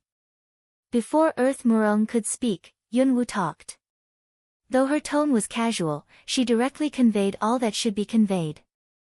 The faces of Sword Murong and those elders went extremely sepulchral after they heard these words. Hearing this, Cloud Murong glanced at little Jing who was already dead in the corner, and then glimpsed at Earth Murong, face gradually going cold. He was just about to speak. The venerable master's skin cracked and he's bleeding again. Suddenly, a handmaid urgently ran up to them, yelling in anxiety. This shocking news immediately ruined Yun-woo's plan, as if a bomb had just exploded. Cloud Murong and others rapidly went to Wilderness Murong's room. Meanwhile, a guard hastily led a doctor carrying a medicine chest into the room. Anxious, Grandma Medicine wanted to get in but those elders stopped her outside the room with a clear intention of evicting her. Yun-woo was relaxed, and she also told Grandma Medicine to calm down. Handmaids were going in and out of the room frequently. Water in those basins they carried out was red, and there were also stains of blood on their clothes, indicating that the condition of the patient was not very optimistic. Venerable mistress, his lordship requires your presence. Finally, a handmaid hastily walked out of the inner room and said respectfully to Grandma Medicine. On hearing this, Grandma Medicine, who had been eager to go inside all along, rapidly entered the room. Yun-woo didn't try to stop her but wanted to follow. Not everybody is allowed to go inside. A man about 30 years ago blocked Yun-woo's path. You snotty girl. What happened to your cocky attitude?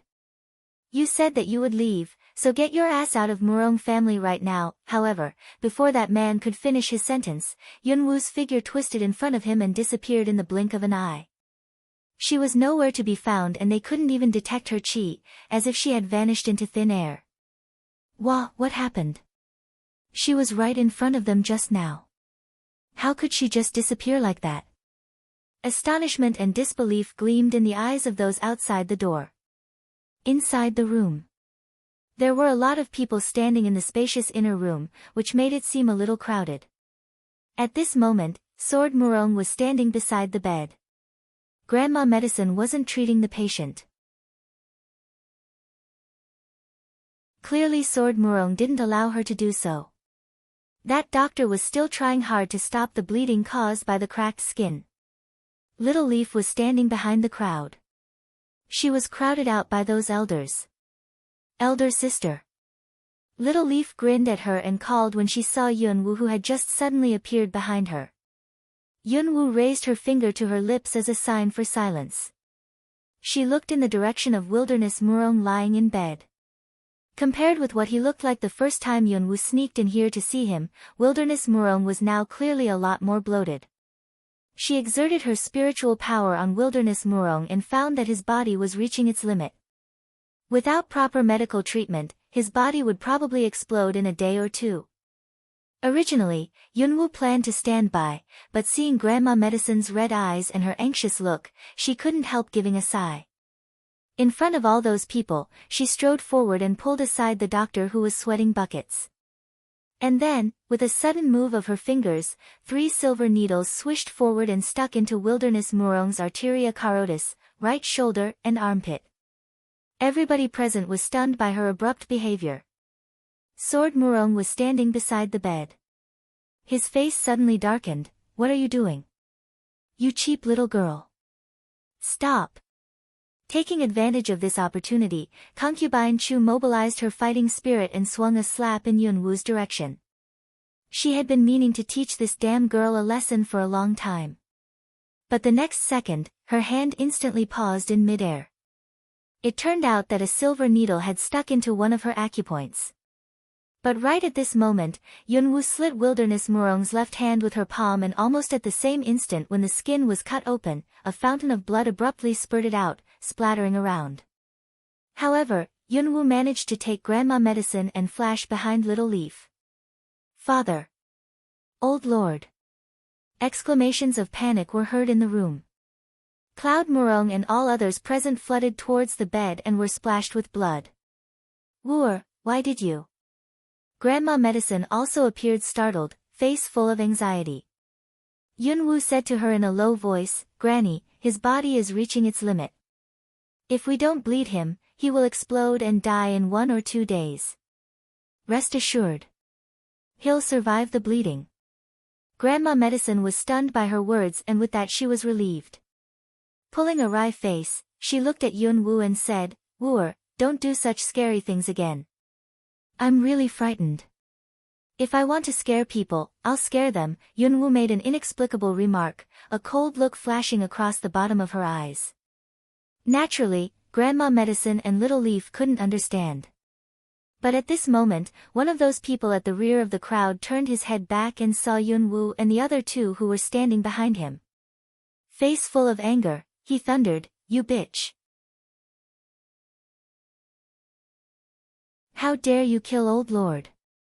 Today, I'll kill you and avenge Old Lord's murder. Saying this, the man instantly launched an attack on Yunwoo. Grandma Medicine wanted to explain, but Yunwoo stopped her.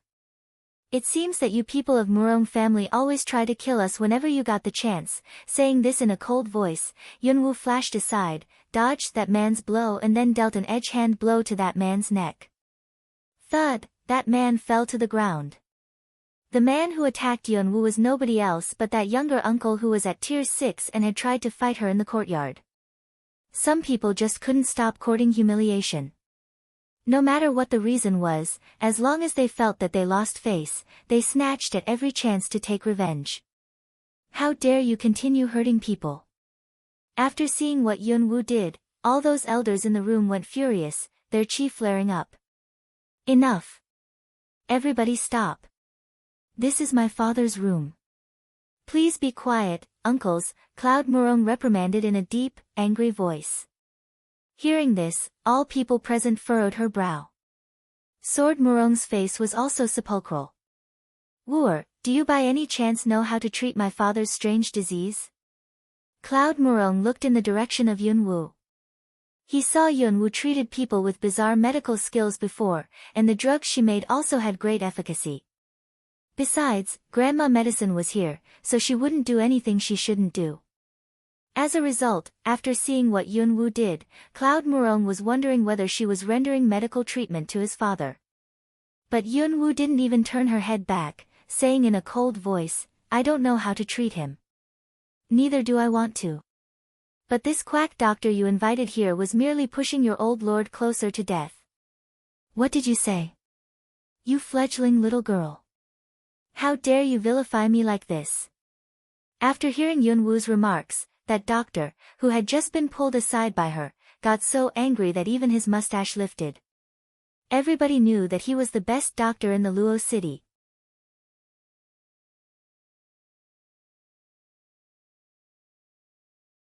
I vilified you. Do you know that the skin of the old lord in bed has already been stretched to its limit? If you had touched him one more time, he would have exploded. Yunwoo's remarks astounded that doctor. But soon, the doctor's face darkened. You fledgling little girl knows nothing about medical treatment, so cut the nonsense. The old lord is fine. How is it possible that his body, poo? Right on cue, a muffled sound of blood spurting out abruptly came from Wilderness Murong's arm. Blood splashed in all directions. Sword Murong, concubine Chu, Cloud Murong and his two brothers as well as that doctor were all splashed with blood. This sudden occurrence startled a lot of people. How did this happen? With a slight change of his facial expression, the doctor was stunned. At this moment, without walking forward, Yunwoo raised her hand and suctioned out the 3 silver needles sticking in Wilderness Murong's body. However, Yunwoo didn't take back the 3 silver needles but casually waved her hand and tossed the needles to the ground.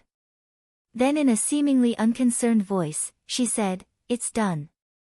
Use the astringent drug my granny just used to stop the bleeding and bandage the wound. Your old lord is safe during the next 5 days." Originally those elders didn't believe her, but then they saw that the moment those silver needles were pulled out, the distension of Wilderness Murong's body started reducing at a noticeable speed. This weird scene stunned everybody present and they all went silent. She really had medical skills. Stunned as well, Sword Murong looked in Yunwoo's direction with a solemn face. Cloud Murong was surprised and delighted. "Wooer, you," but Cloud Murong had just spoke when Yunwoo raised her hand and hushed him. "Don't call me that. We're not that close to each other. As 3 freeloaders, we have already been evicted from the Murong mansion, so she's no longer your mother, and I'm no longer your goddaughter." Yunwoo slightly curved her lips in a faint smile and said. However, faces of all people present darkened again when they heard her remarks, frowning. What did this girl mean? Was she trying to put up a front at this moment? By the way, there's another issue I'd like to tell you. As those elders became displeased, something seemed to have just occurred to Yunwoo. "What is it?" asked Cloud Murong. Watching them with a smile, Yunwoo said, "What your old lord caught is a rare disease similar to pestilence which is highly infectious. Anyone whose skin got splashed with his blood will be infected. Symptoms might appear immediately or 3 to 5 days after infection at the latest. Infected people's bodies will slowly swell and eventually become just like that of him. When the swelling exceeds a certain point, their bodies will explode. So, if your old lord's skin cracks again and blood spurts out, you should be careful and make sure you don't get splashed with his blood." "What?" Faces of all people present instantly changed as they heard this. Got splashed with the blood? Almost all people in this room had just crowded around the bed to check the old lord and had been splashed with some of his blood. Yunwoo and Little Leaf, who had been standing behind them all the time, might be the only 2 who weren't splattered with the blood. She knew this all along but didn't tell them until now. Wasn't this intentional? No wonder.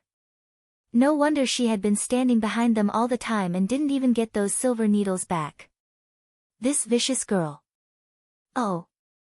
I almost forgot to tell you. This pestilence is highly infectious and my granny is the only one who can treat it. But, I'm sorry to tell you, my granny is willing to treat everybody in this world but by no means will she treat anyone from this Murong family. If you think I'm lying, I suggest you ask that quack to feel his pulse right now lest he infect anybody else. Now please excuse us, but we're busy." Yunwoo made these remarks. In front of all those people, taking grandma medicine and Little Leaf with her, Yunwoo turned into a whirlwind and flashed out of the room. Her speed was so fast that nobody had enough time to react before she left. When Sword Murong, Concubine Chu, and the others realized what had happened, the 3 persons were no longer in the room. I have an itch. Is it possible that the girl was telling the truth? Someone in the room said. Hearing this, all people in the room panicked. Everybody began to check themselves to see whether or not their skins were splashed with blood. Concubine Chu's acupoint was struck and she was the one whose face changed the most drastically. She had been standing at the bedside and was splashed with the most blood. There was also a dramatic expression on Sword Murong's old face. Don't believe that fledgling little girl's words. Father has been ill for so long. If it were really pestilence, it would have spread already. How is it possible? Sky Murong said with a sepulchral face. However, an exclamation was heard before he could finish his sentence. Its sweet swelled. Eyes full of horror, that doctor watched his blood-stained arm which had already begun to bloat. Distending pain and numbness was slowly spreading towards other parts of his body from that bloated arm, which he could feel distinctly. His old face abruptly turned ghastly white. Seeing this, all the others in the room immediately drew back almost subconsciously. However, before long, a couple of others also began to feel that kind of strange distending pain and numbness. Third uncle, it's true. What should we do? Your lordship. There was an instantaneous change of atmosphere in the room. Cloud Murong might be the calmest person in the room. He took a small bottle from the tray beside him, which contained the styptic powder that he had once seen Grandma Medicine use, walked up to the bed and applied the powder to Wilderness Murong's bleeding arm. Yunner, don't. Your lordship, it's too risky. Seeing this, Sword Murong and all the others hurriedly tried to stop him. Cloud Murong was now the lord of Luo City as well as the patriarch of the Murong family. How could he take such risks? Third uncle, if this is really pestilence, then we're now all infected. You think there are still risks? Hearing Cloud Murong's words, all people in the room became pale and silent. Yes. If it was really pestilence, then all of them must have been infected already, so. Right on cue, a voice and some footsteps came from the doorway. Your lordship, I just saw that fledgling little girl left with that old woman and that kid. Did something happen? Don't come in. Go to the eastern garden. From now on, all those who once touched Old Lord or his blood must be isolated. Cloud Murong's deep, cold voice instantly came from inside the room. On a street in the Luo city.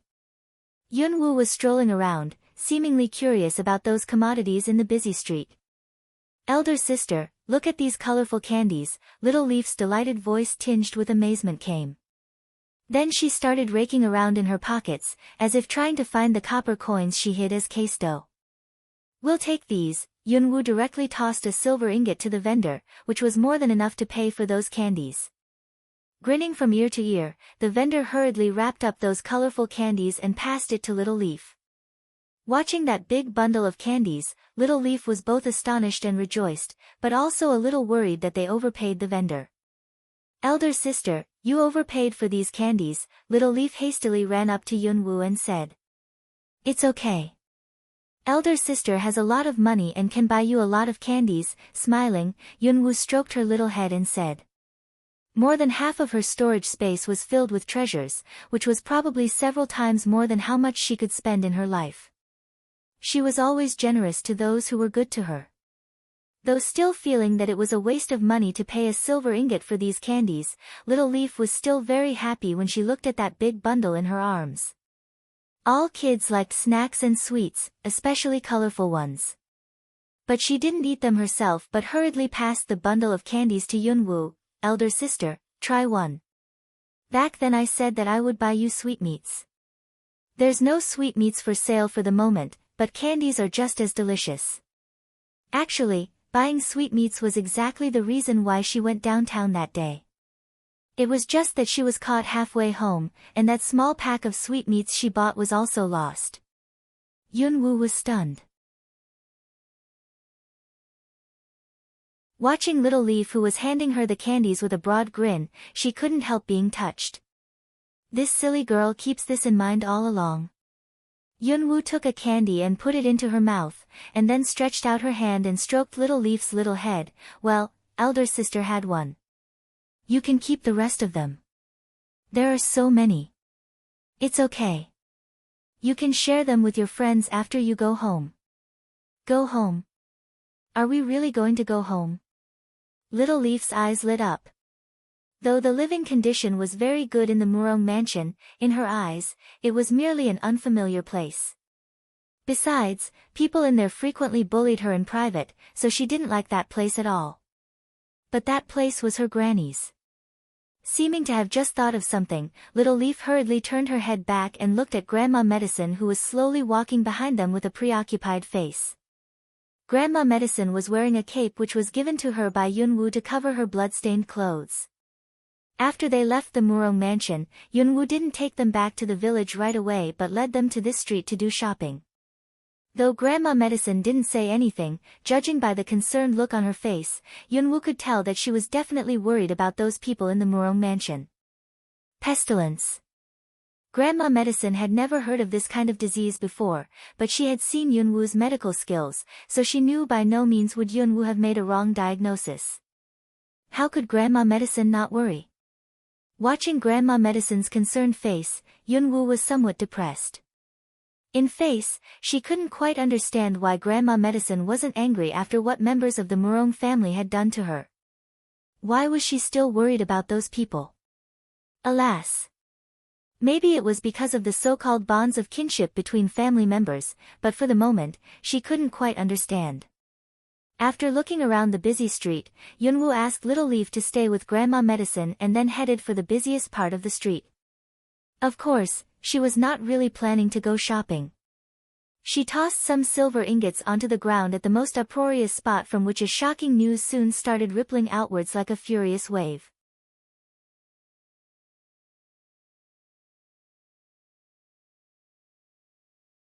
Yunwu scattered those silver ingots and the news started spreading. After that, Yunwu bought Little Leaf a lot of delicious snacks, hired a horse-drawn carriage and leisurely left the city, heading towards that remote village. As regards what would happen next, she wasn't worried at all. After all, those who were supposed to turn up would eventually turn up on their own account. Not long after they left, a news caused a sensation in the whole city. There was a panic among residents which resulted in a protest and the government nearly dispatched the garrison to suppress it. After a short time, the news spread to the Water City. In the Ouyang mansion. What did you say? Pestilence? How's that possible? Ouyang Qing's face was full of disbelief when he heard the news reported by his subordinate.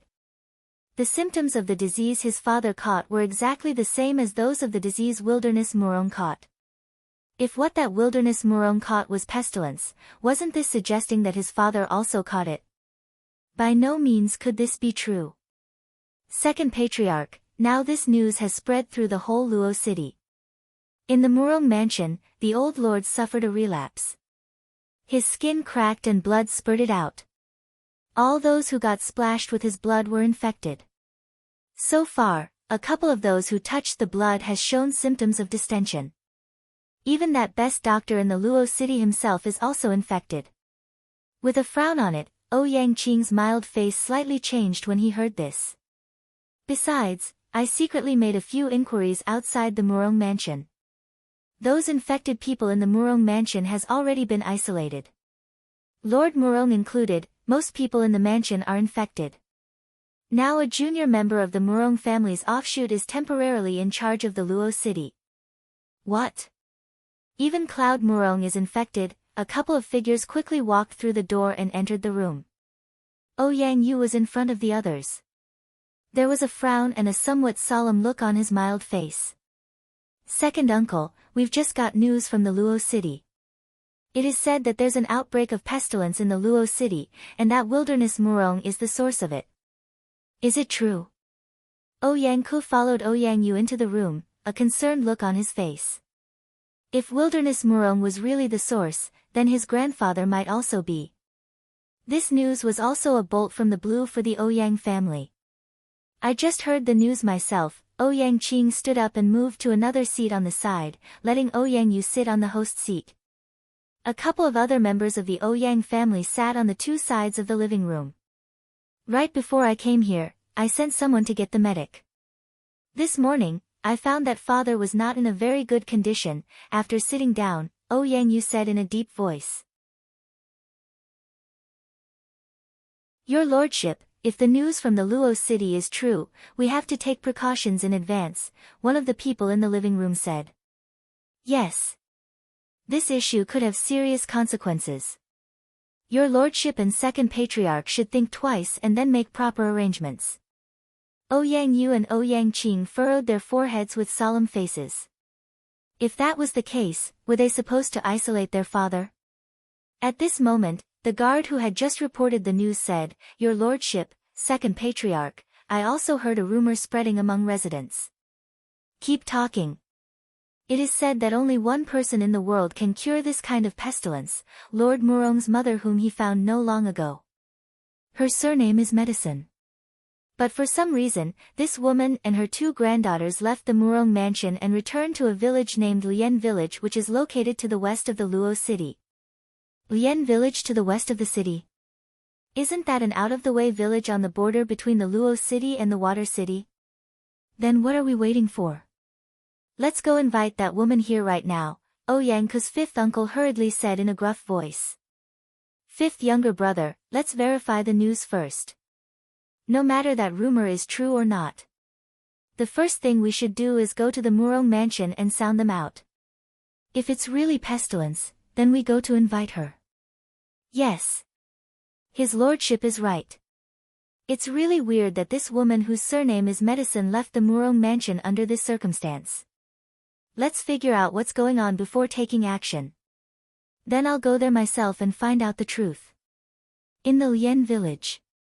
News that Yunwu had taken Grandma Medicine and Little Leaf back soon spread through this small village of simplicity. The moment they returned to that humble cottage in the valley, all villagers came, bringing with them vegetables, rice, cured meat etc. They showed their gratitude and hospitality. It was not after solicitously talking about each other's well-being for quite a while that they left. That primitive small kitchen was filled with gifts from villagers. Mississippi. As Yunwu turned around, planning to go inside and have a rest, a loud voice came from far away outside the fence. She twisted and looked out. Wasn't that Sister Lee? It was just that she was not alone but supporting a young man, slowly walking towards her. That man was bronze-skinned, neither fat nor thin, and could be counted fairly handsome. He was Sister Li's younger brother Li Shiyang, the man whose abdomen was cut open by a wood wolf that day and who was the first one that Yunwu treated. Li Shiyang's face was still a little pale, but judging by the fact that he was able to walk, he must be making a remarkable recovery. Miss, we heard that you brought Grandma Medicine and Little Leaf back, so we immediately came here. There'd been no news of you since you left, and we were all very concerned. We worried that something might happen to you, so we had old Chen, who lives near the entrance of the village, go to the Luo city to make some inquiries, but he never sent any messages back, which was why we thought that something really had happened. We're very glad that all of you came back safe and sound. Sister Li walked up to Yunwu and couldn't help saying all these words. But Yunwu could distinctly feel the concern in her tone. Yunwu slightly curved her lips and politely smiled at Sister Li. Thank you for your concern, Sister Li. We're fine. We were just handling some issues. It's good to have you back. Oh, this old hen is for you. I reared it myself. You saved my younger brother and my husband. I have nothing else, so I want to give you this hen to show my gratitude to you. You must accept it. Upon these words, Sister Li handed an old hen to Yunwu. In both her last incarnation and this one, this was Yunwu's first time to be offered a thank you gift, so she was not very accustomed to this kind of occasion. But Yunwu didn't decline. Sometimes it was better to allow people to return the favor, which would make them feel better, sparing them the burden of thinking that they owed someone a favor. Seeing that Yunwu accepted the gift willingly, Sister Li was very happy. At this moment, she seemed to have remembered that her younger brother was beside her. Oh, this is my younger brother. His name is Li Shiyang. Yunwu moved her eyes onto Li Shiyang.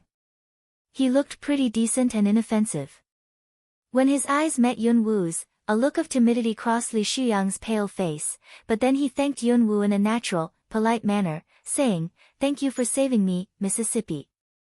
I owe you my life." He said this with a serious look on his face. "It was not that big a deal, and you don't owe me your life. Well, don't just stand here. Let's go inside and have a cup of water." Yunwu didn't take his words seriously. Upon these words, she turned around and walked into the cottage. Sister Li turned his head aside and gave a glance at Li Shuyang. Naturally, she noticed the timid look on his face when he was watching Yunwu. It was just that this girl was extraordinary, and she believed that her silly younger brother had only a slim chance. In a border city. One day, a signalman carrying a dispatch from the water city arrived. He galloped directly towards a luxurious mansion. Report, the Lord of the Water City requests Medic Chen's presence in the Water City. The former Lord of the Water City is terminally ill. However, almost immediately after he finished his report, another signalman hurried inside. Report, the Lord of the Luo City urgently requests Medic Chen to go to the Luo City. There's an outbreak of pestilence in the Luo City and residents are in dire need of medical treatment. Two reports were soon delivered to the owner of the mansion. In the sumptuous living room of the mansion. All furnishings were rich, adding a touch of nobility and extravagance to the living room. At this moment, sitting on the host seat was nobody else but that seventh prince, Zhou Feiyu, whom Yunwu met in the training base located in the suburban forest of the Murong family. He seemed to like black very much. The black brocade robe imparted an air of mystery tinged with unfeelingness to his handsome face. There was barely any reaction when he heard the reports. He slowly picked up a teacup beside him and sipped at the tea, looking noble and solemn. But there was an undetectable, piercing look in his seemingly calm eyes. "Your Highness, both the Lord of the Luo City and the Lord of the Water City wanted Medic Chen to go to their cities. There must be something urgent that needs to be dealt with immediately." Beside him stood a man of dignified bearing. He was in his early 30s, eyes piercing and full of wisdom. People could tell at first sight that he was no ordinary person. After slowly taking a sip of the tea, Zhou Feiyu lifted his eyes and gave a glimpse at the man beside him. "Since you've already had a grasp of the situation, give the order and make arrangements." Coldness Wu smiled resignedly but still said to Zhou Feiyu respectfully, "Your Highness, I'm merely a petty counselor around you. By no means will I dare to give orders on behalf of your Highness. Save it. Don't act humble in front of me. Go handle this petty issue." Zhou Feiyu gave a cold glance at him and said. This Coldness Wu was a member of the Wu family. He had been serving Zhou Feiyu ever since Zhou Feiyu fought the first battle at the age of 12. Now it had been 9 years. Nominally, they were prince and counselor, master and subordinate, but actually they were also brothers. Seeing the leisurely, uninterested bearing of Zhou Feiyu, Coldness Wu knew exactly what he was thinking about. The Murong family and the Ouyang family had been mortal enemies for generations, but His Highness managed to secretly co-opt both of them. Given the current situation of these two families, he should do something for reasons of either his personal relationship with them or his position. It was just that ever since His Highness returned here from that training base located in the Magic Beast Woods of the Murong family after receiving a dispatch, he had been uninterested in anything, as if he lost his soul. Even his attitude towards Coldness Wu was somewhat inexplicable. And the reason was a girl named Phoenix Wu. You're tuning into the Blissful Bookshelf YouTube channel.